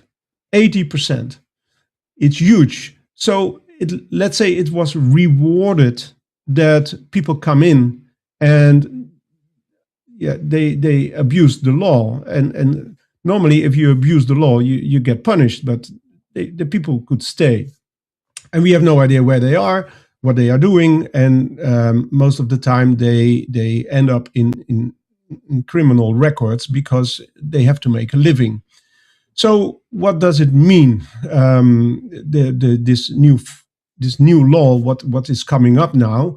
That means, let's say, I have to change this. This is the stance of the European Parliament. I will explain that later. But the stance of the European Parliament is as follows: faster and more enforced returns, expanded detention and enforcement tools. So if you are illegal, you will be detained, and you Poland is the only one doing it 100% right, and Italy's trying to do it right.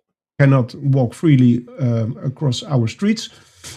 The possibility of return hubs outside the EU, and this is very important because it makes it less attractive for people from other continents to come to Europe if you know that if they catch you, you will end up in a strange place somewhere in Africa. So this is a very clear and strong Stop giving them free money when they come too, just like America. point to all those people who want to come to our continent.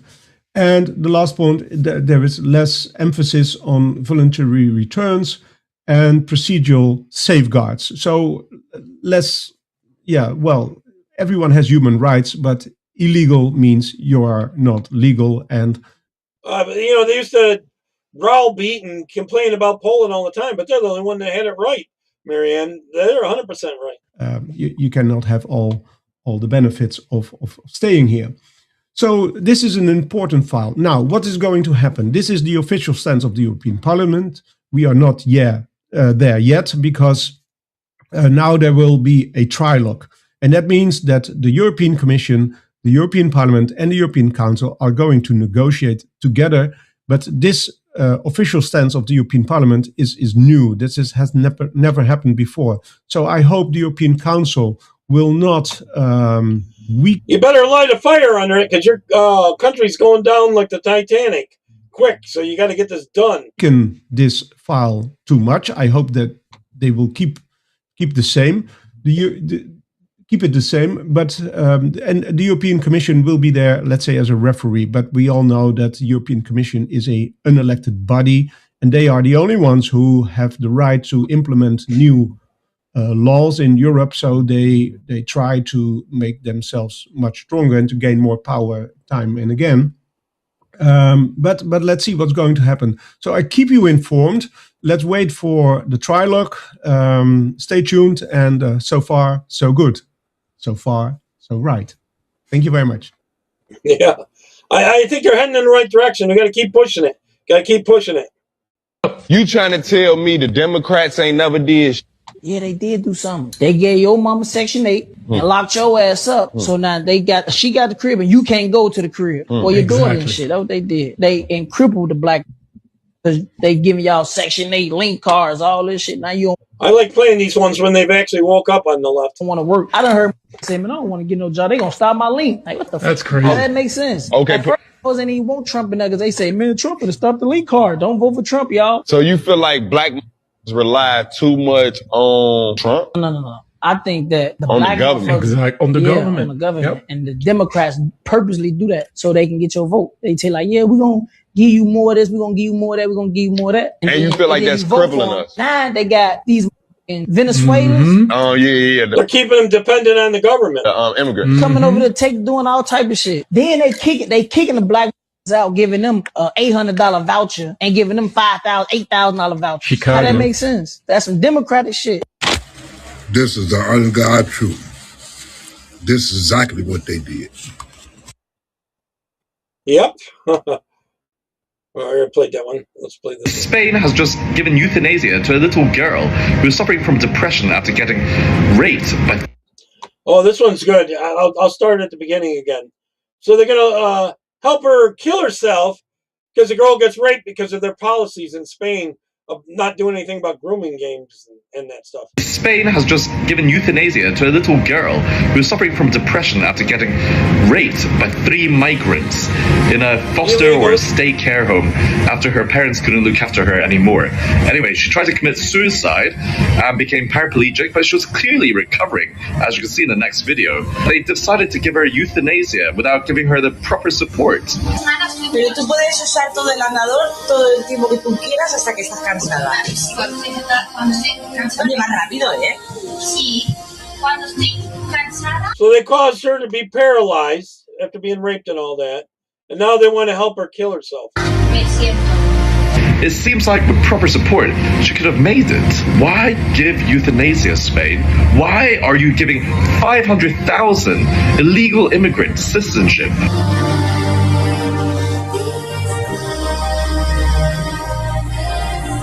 Why is Spain becoming so fucking retarded? Honestly. God damn it, what the fuck is happening to Europe, man?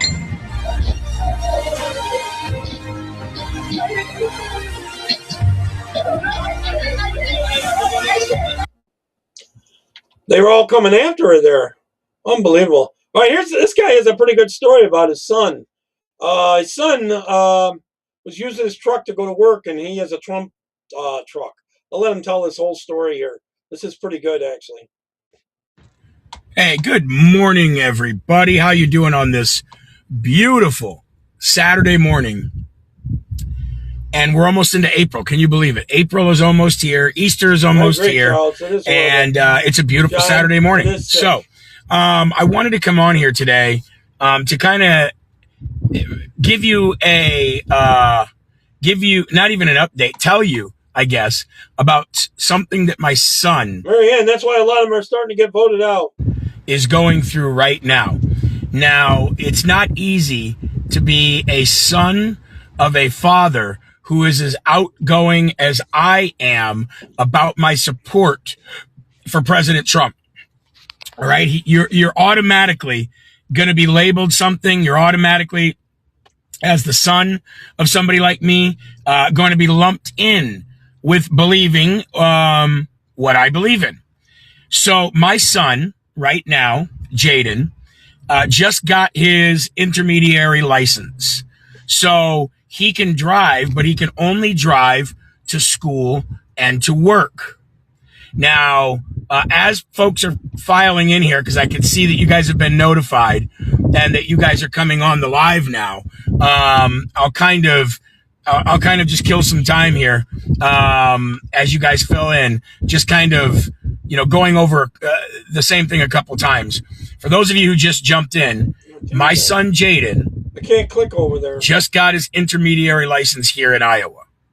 And what that means for him is that he can't just drive whenever he feels like it, but he can drive to work and to school. And it's something to do with he can't drive at certain hours of the day as well. So he works at Hy-Vee, which is a grocery store chain here in Iowa and Illinois and the Midwest. And anybody who lives in the Midwest, you know what Hy-Vee is. Well, my son works at Hy-Vee. He's one of the best workers that the kitchen has. And I'm proud of that. I'm proud of the fact that he never misses work. I'm proud of the fact that he fills in for people when they need help. I'm proud of the fact that when they evaluate him, they say he's one of the best workers they have. I'm proud of the fact that he stands up for what he believes in. I'm proud of the fact that, like me, he doesn't take bullshit from anybody. Well, since my son got his intermediary license, we don't have the money to go out and just buy him a car, so he drives my truck. Now, you guys know my truck is the Trump truck. So driving that, no matter who's in the driver's seat, no matter who's in the truck, period, is subject to being harassed by crazy pieces of shit out there who aren't smart enough or mature enough to hold their own tongue and stop bumping their gums. Hi, Nikki. How you doing, sweetie? Say hi to Jimmy. Happy birthday to your daughter, by the way. Corey, Odette, my brother. Good to see you, man. So now my son is driving my truck when he goes to work because he works in the evenings. And I don't necessarily want to bring him to work as soon as I get off work, wait for him to get off work, and go pick him back up when he gets off at 9:30 at night. And so I let him take the truck. So he takes the truck. And now he knows that driving this truck, he's going to get people who flip him off, other people who give him thumbs up. He gets it. He's not an idiot. He's not a retarded liberal. Thursday, my son takes my truck to work. He parks in the employee parking. How you doing, Trisha? Good to see you, love. Suzanne, God bless you. Thank you so much. He parks in the employee parking. Parked right next to him is another employee. She happens to be a female. Her name is Kayla, and she happens to be black. She starts scolding Jaden for the truck. She says, "Is that your truck?" He goes, "No, it's my dad's." She said, "Why are you driving it?" He said, "Because I just got my intermediary license and I need to drive to work." She says, "Why don't you Uber?" He said, "Because I don't need to Uber if I have a truck to drive and don't really feel like spending the money."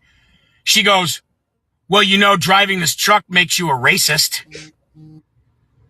And he goes, I'd tell her to go pee up a rope. "No, it doesn't. And I don't really have a choice either way. Even if I didn't want to drive the truck, this is the truck that I have available to drive because my parents don't just go out and buy me a car and I don't have the money to buy a car." And she goes, "It doesn't matter for what reason. Then walk," she told him. She said, "It is wrong to drive this truck. Do you like being a racist? Do you like making people feel uncomfortable? Do you like people like me having to be triggered by seeing something like this, thinking of all the oppression and this, that, and the other I go through?" And he goes, "I'm just driving the truck. I'm not racist. I don't want to deal. I'm just trying to go to work. I have a work shift in 3 minutes I've got to get into." She continues to scold him on the clock as an employee at his work. And of course, my wife and I aren't having that shit. So my wife and I said to him, my beautiful wife, Sabrina, just saw she chimed in, by the way. How you doing, sweetie? My wife, first of all, my wife said, "I'm going back in there." And you all know what happens when Sabrina flips her shit. Somebody either gets completely wrecked verbally, or she puts them into a coma of tears. And I didn't want that to happen at that moment because Sabrina's like, "Where's my gun? Where's my shit? I'm going in there. Fuck these people, blah, blah, blah." And I'm like, "No, just chill." The story gets better. I said, "Jaden, have you made a complaint yet? Have you made an official complaint?" And Jaden said, "No, not yet." I said, "Go make an official complaint. Go to HR, set up a meeting, and go in there and tell them what happened." And Sabrina goes, "He's not going in there alone. He's a minor. He's not 18. He can't even vote. He shouldn't have to deal with this shit." She said, "I'm going in there." I said, "Well, one of us will go in there." Calmate. Calmate. Mi esposa. How's that for racist, right? Anyway, so today was that he went and he made the complaint, okay, on Kayla, the triggered black liberal loser. By the way, if it was me, I would have been like, "Well, that's weird. As a Republican, Donald Trump got more of the black vote than any other Republican ever, but that's none of my business."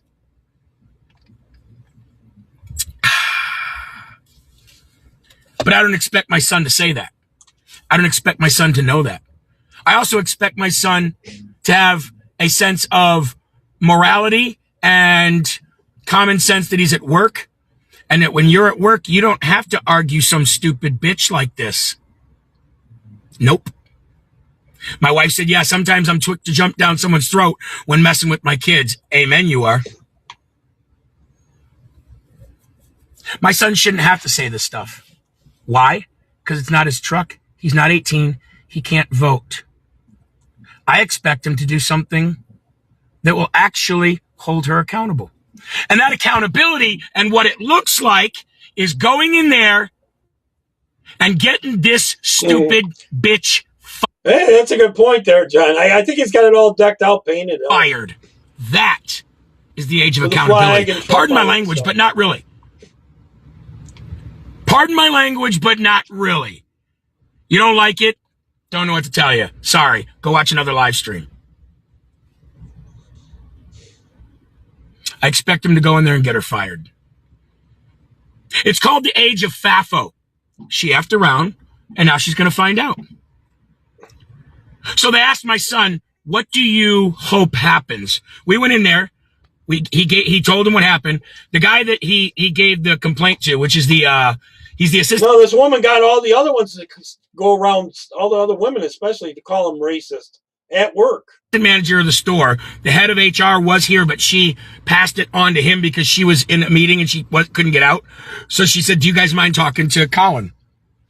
Jaden said, no, I like Colin. I'll talk to Colin. So we went in and we talked to Colin. And I let Jaden talk. I'm not going to be some Ken dad. My son said this and my son did this. And my son's a 16-year-old, very well-educated, very smart, very intelligent human being. He can fight he can let him know what happened, and I'll fight on his behalf if I need to. Right? So my son told everything that happened. And then my son said, and then after that was Thursday. Yesterday, Friday, Kayla was working. She went over. My son works in the kitchen part of Hy-Vee. She went over and she had one of the other female employees make her food for her break.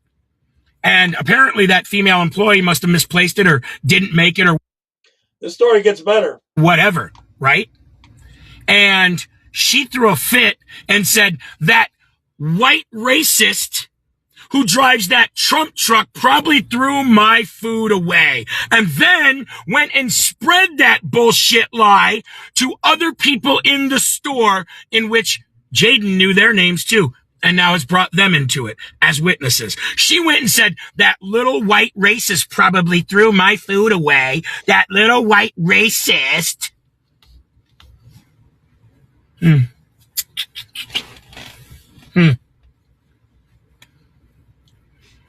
So now she's carrying on her stupidity. She's carrying on her liberal nonsense, and she's spreading it to other people who now are going to call my son a racist when he comes in to clock in to work.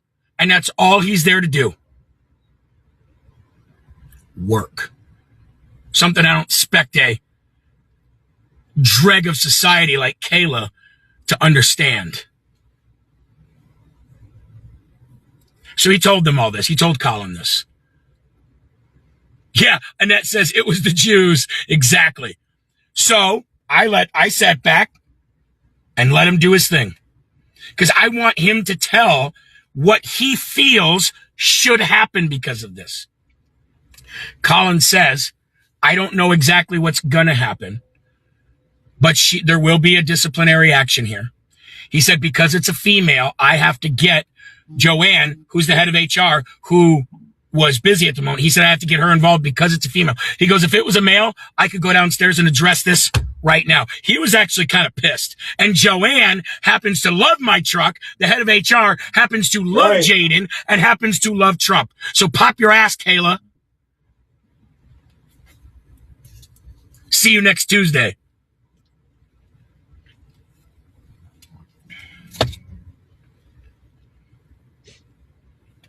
So he said, what do you think? What do you expect to happen? And I was curious, kind of like pulled down my glasses and sat back, and I wanted to hear what my son thinks should happen. Thank you for plugging LFA TV, Suzanne, as always. You know what I didn't want my son to say? Some of the employees that work with my son. Hi, Cassie Quimby. Long time no see. Good to see you. Hope you and your parents are doing well. Long story short, some of the other employees were telling my son that he should use this as an opportunity to get a raise.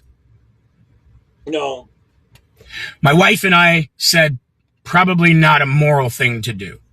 No. Probably not the right thing to do. Don't use a tragedy to enrich yourself. But I did not tell him whether he could or couldn't do that. I left it up to him. Before we walked in, I said, look, if they ask you what you want out of this, you tell them anything that makes you feel better. So they asked him, what do you think should happen out of this? He goes, honestly, he goes, such a good boy. Well, you got to hear the end of this. Good boy. I'm sitting back waiting to unleash, let dad off the chain. You know what I mean? He says, I honestly don't really want anything out of it. He goes, I don't even necessarily want her fired because I don't know if she has a family to feed. She should. He said, I just want her to leave me alone. She should have said, thought of that beforehand, though. So I can go to work. All she wants is her to leave him alone, but I bet you she'll do it again.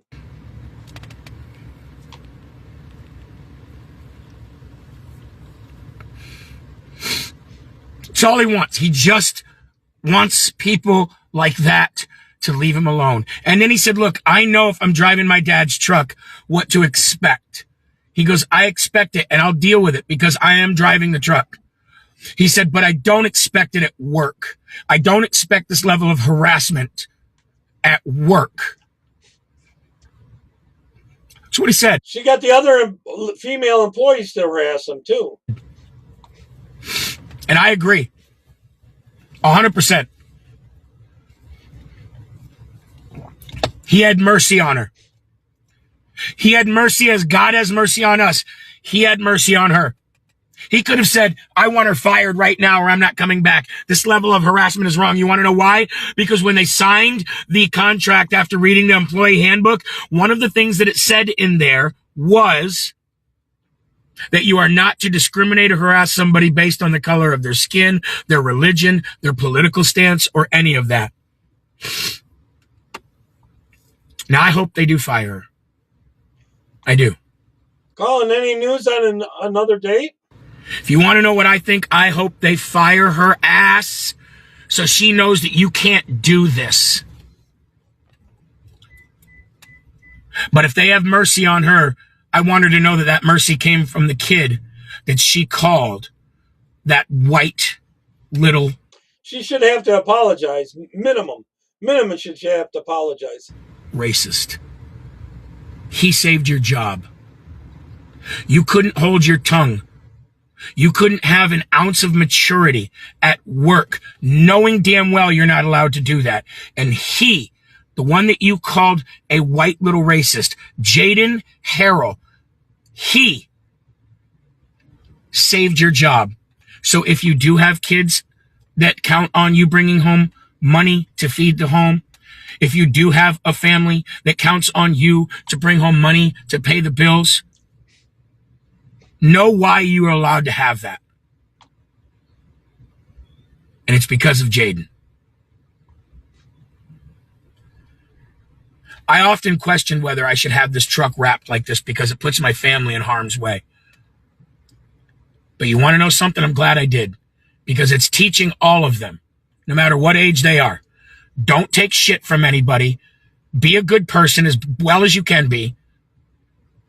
Take a stance. Be humble and know how to deal with every situation, because life is going to throw all of this stuff at you. And right now you're learning how to be a man. It's what I just told him on the way here.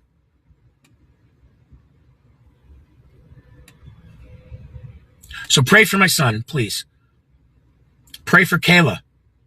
Yeah, I as much as I sat here and called her names because she did that to my son. Hi, Hannah. Good to see you, dear. Imagine if she had to go out on a date with him or something. Hi to the hubby for me and my wife. Pray for Kayla. Pray for my son. Pray for me. Pray for Sabrina that she doesn't come unglued and rip somebody's head off. That's a and pray for our president. That's all I've got to say today. I don't know if anybody needed or wanted to hear that today, but I think stories like this should be shared. Colin, any news on another date coming up? I think everybody should share a story like this if it happens to you. And I expect if it does happen to you that you guys act the way my son acted, not the way I act. I am a flawed, very bad human being. But my son isn't. My wife isn't. And my kids aren't. And here he comes now after a haircut. I'll keep the video on until he gets in here. How about that? Here he comes. What? What's up, dude? What up? How's your haircut? Fine. Let me see it. Turn your head. Ooh, almost as handsome as his old man. You mean double? What? Hey, the chat wants to know they're very proud of you the way you handled that at work. Thanks, guys. You're not gonna be able to see that truck, but that's the one they're sitting in that they're talking about. Guys, appreciate it. They think you're a very well-spoken, well-educated young man. And they said that you're so lucky that you have a father like this. Learn from the best, I guess. See that? Second best now, but. All right, Sabrina, your stepmom said so handsome. I see. Thank you. Tell the chat what Sabrina wanted to do when she found out about this yesterday on Thursday.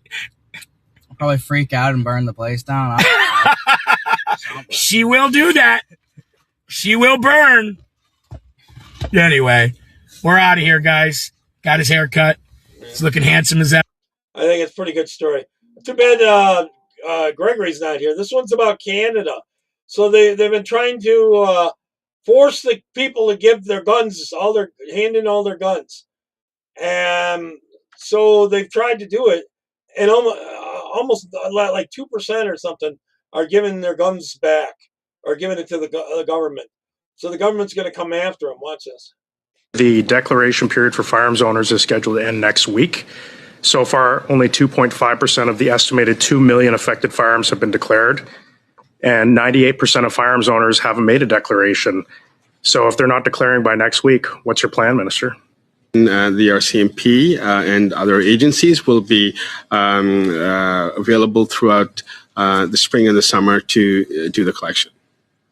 And you're saying that your plan is over the spring and the summer to deploy RCMP officers to go door to door to firearms owners and seize their firearms?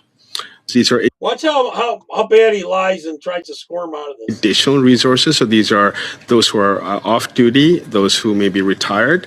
I just find that very So they're going to go door to door and try to get their guns from the people. concerning that we're going to be sending police officers door to door because, frankly, many police forces across the country are refusing to participate in your program.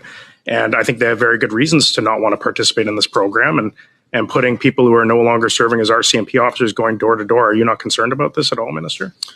Well, I think you may not understand the full extent of the program, Mr. Lloyd. It's not a door-to-door program. It is a mobile collection will occur. The program Mobile collection. That means they'll go around with a car to get the door to door. that we have in place is voluntary, strictly voluntary. So they're not compelled to take part in the program, although compliance with the law is not voluntary. And that, as you're aware, as of October the 31st, It's not voluntary. You have to give them back up. or 30th of this year, the amnesty that was extended expires. So after that amnesty expires, what's your government's plan for those firearms owners that might still be in possession of these? They're going to arrest millions of people? Every police of jurisdiction will, as you're aware, need to enforce the law. They're going to start arresting people up there for not handing in their guns. Unbelievable. Good morning and happy Saturday to you. Today's message on this wonderful Saturday morning is to get involved locally. And when I say to get involved locally, I do not mean that you should dye your hair blue and go stand on the corner and accept your $200 to $300 check from George Soros and then scream into the abyss about how you have a king trying to rule over you, even though if you did have a king trying to rule over you, you would never be able to do what you're doing in the first place. Not what I mean at all. So while you're out there doing that, thinking that you're affecting some kind of change, even though you're not affecting anything except for maybe some sort of violent event where someone gets hurt or killed, I, as a precinct chair and a soon-to-be voted on delegate at the county convention, am headed to county convention, where we submit resolutions that eventually are, that we vote on, that are then turned into the platform that we would like to see for the party, that is turned into the state convention, where all the delegates across the state gather together to vote on what would be the platform for the Republican Party of Texas for the next legislative session. And then that platform turns into bills, which then turn into law. It is an amazing way to get involved on a local level. It affects change. It's how government is supposed to work, from the bottom up. And so while we will be spending our entire day submitting resolutions, arguing over which resolutions are better, whether how they should be worded, and voting yes or no, and truly doing good things for the future of our country, we will be ironically submitting and approving resolutions that the people out there who are screaming no kings into the abyss probably would absolutely hate. If you think I'm talking about you, I am probably talking about you. Go home, wash the blue dye out of your hair, put yourself on a diet plan, and then hit the internets and educate yourself about the difference between a constitutional republic and a dictatorship underneath a king. I bet the left gets triggered by her. Love you all. Happy Saturday. Yeah. Mwah. All right, here's some more of what's happening up in Toronto and Canada. A police officer coming to the woman's house about her speech. Well, here you have it, guys. The police in Toronto are already going door to door, talking to people about what they say online. I just am here to say that I feel like, there's a lot more things that these police officers could be focusing their time and energy, keeping the streets safe for our children. But, I guess that's not their priority, right? I guess that's not their priority. Allegations that you've made some online posts. Okay. To the Prime Minister of Canada. Do you have anything to say about that? Can you be more specific? What post? What I specifically said? Do you have a screenshot? Yeah, you specifically said, and you made it online. Because, he's a Zionist scumbag, and he's not my prime minister, so... Okay. But really, you're going to come to my door, and you're... Carney can go pee up a rope. ...worried that I'm going to do something? Do I seriously look like a threat to you? So that's why we came to talk, right? So those threats are made... You know what? You guys should be busy taking care of actual real crime than standing here harassing me over fucking shit I say online. I understand, but... Okay, don't be wasting tax dollars doing this bullshit.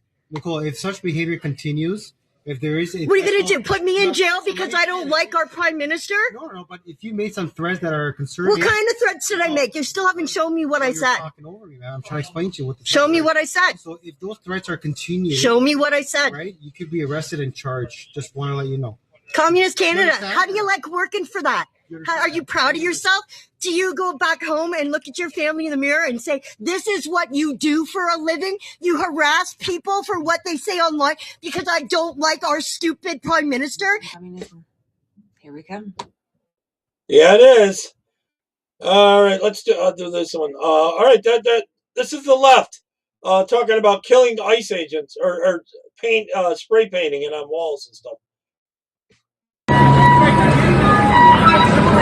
Kill your local ICE agent. I guess that's what he was trying to say. The agent pulled at the cluster. There's the little target thing. Boy, doesn't he seem nice, huh? That should be just as much as against the law as the one there where they're coming to her house after that stuff. Right? This is about the trucks. When Obama came in, He ended a lot of like Saturns. That was all ended. You didn't pay to play. So, and there was Dodge dealers near us, and if they didn't pay to play, and they were trying to take away all these clunkers, supposedly take away buy back all the clunkers and forcing them from you not having them, and it ended up driving up the cost of all these cars. And there was perfectly good trucks. A lot of people, too bad Greg was down here. John would probably like this part. That they had to ruin. They deliberately had to put stuff in the gas and run them to ruin them so that they couldn't be used. They didn't want any of these older trucks and stuff being used.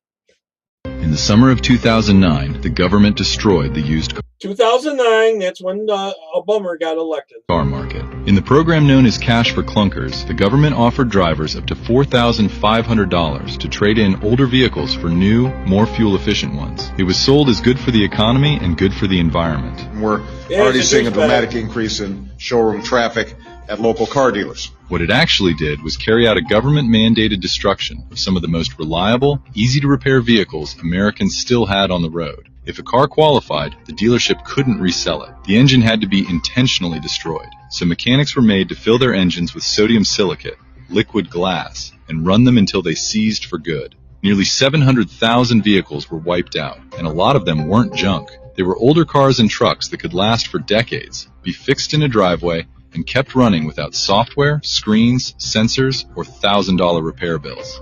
Then they were replaced by newer vehicles that cost more, brake more easily, and they wanted to price us out of driving and moving around. They want to cut down your mobility. Push ordinary people back to the dealer for repair bills. Cash for Clunkers was sold as progress, but to a lot of Americans, it looked more like the deliberate destruction of cheap, dependable transportation. And at these junkyards, you can't find the parts to fix the one if you still had a decent car and wanted to get some parts. I used to go to the junkyard and get my parts. The cars they killed were simple, durable, and paid off, which may be exactly why they had to go. Yes, we did do that, Miriam. Totally. If you don't understand this trick, you will be easy to manipulate. It's been used by the government, by big corporations, and by the media to control public thought and behavior. This is how people use numbers that are technically true to make things sound way scarier or way safer than they actually just like the China virus are. Here's the trick. Absolute risk is the real chance of something happening. Think about a jar with 10. Look, if you had 2 people get sick instead of 1, it's doubling the amount out of maybe 10 million people or something. 1,000 marbles in it, and only one of them is red.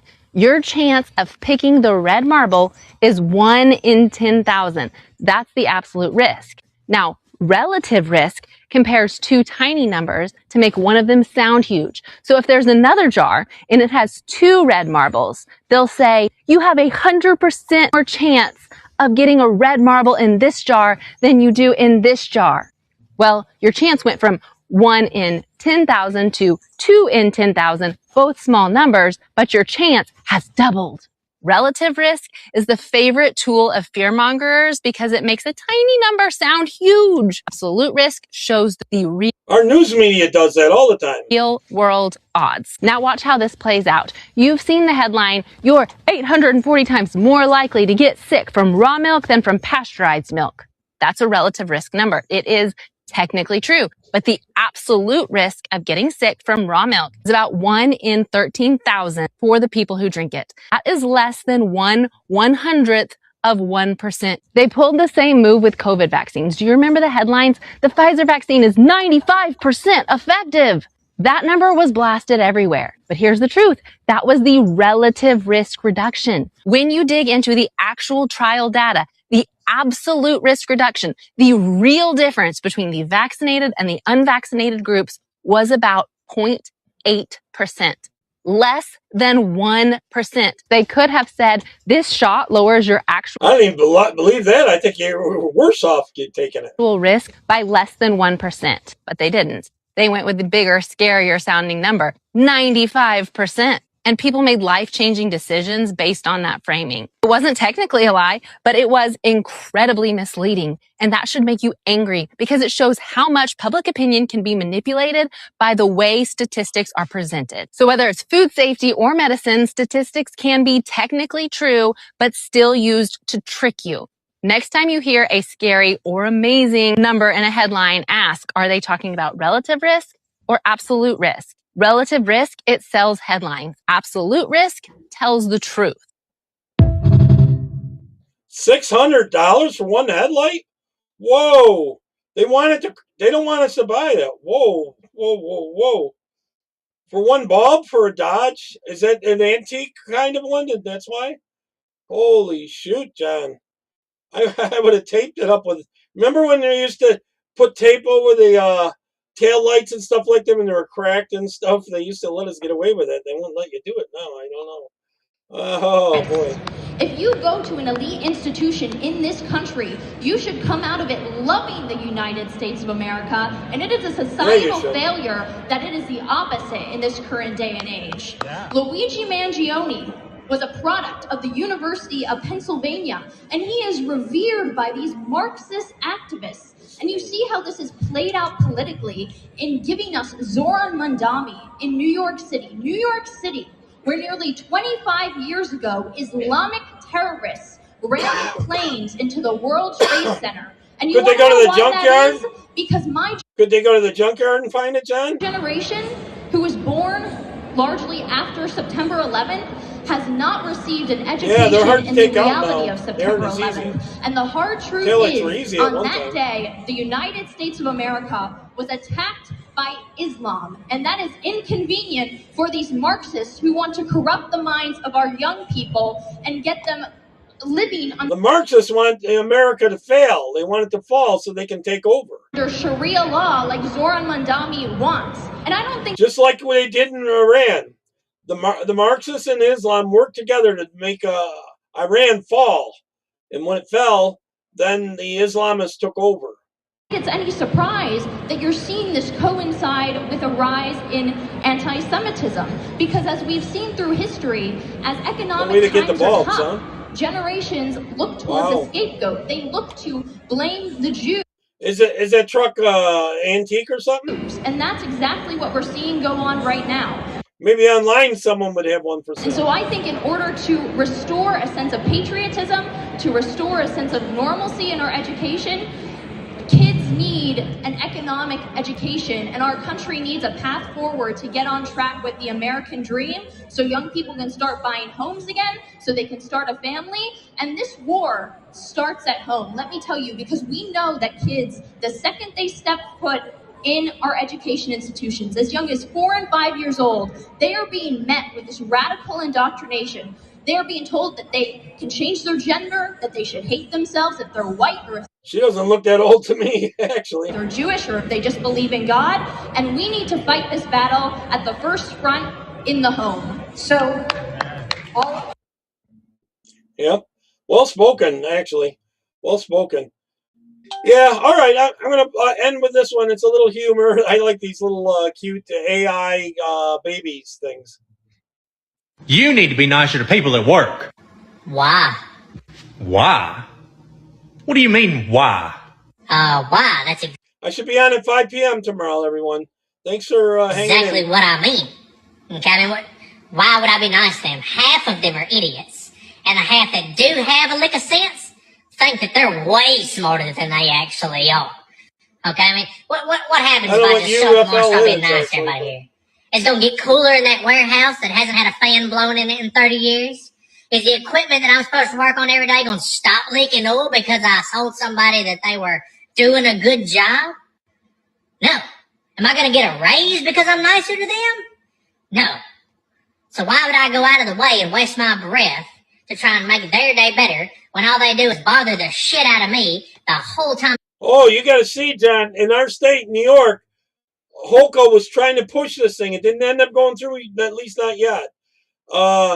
She wanted it so only your car could get repaired at dealerships. Only at dealerships.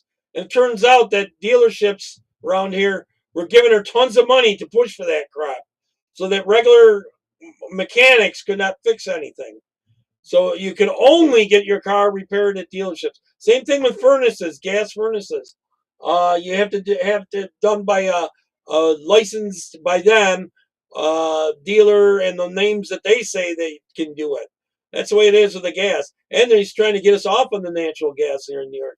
They want us to go electric, and he's forced 3 power plants out of business. And our electric bills have gone insane here in New York. I'm here. Look, I see what you're saying, okay? You don't see why it would change, but it would.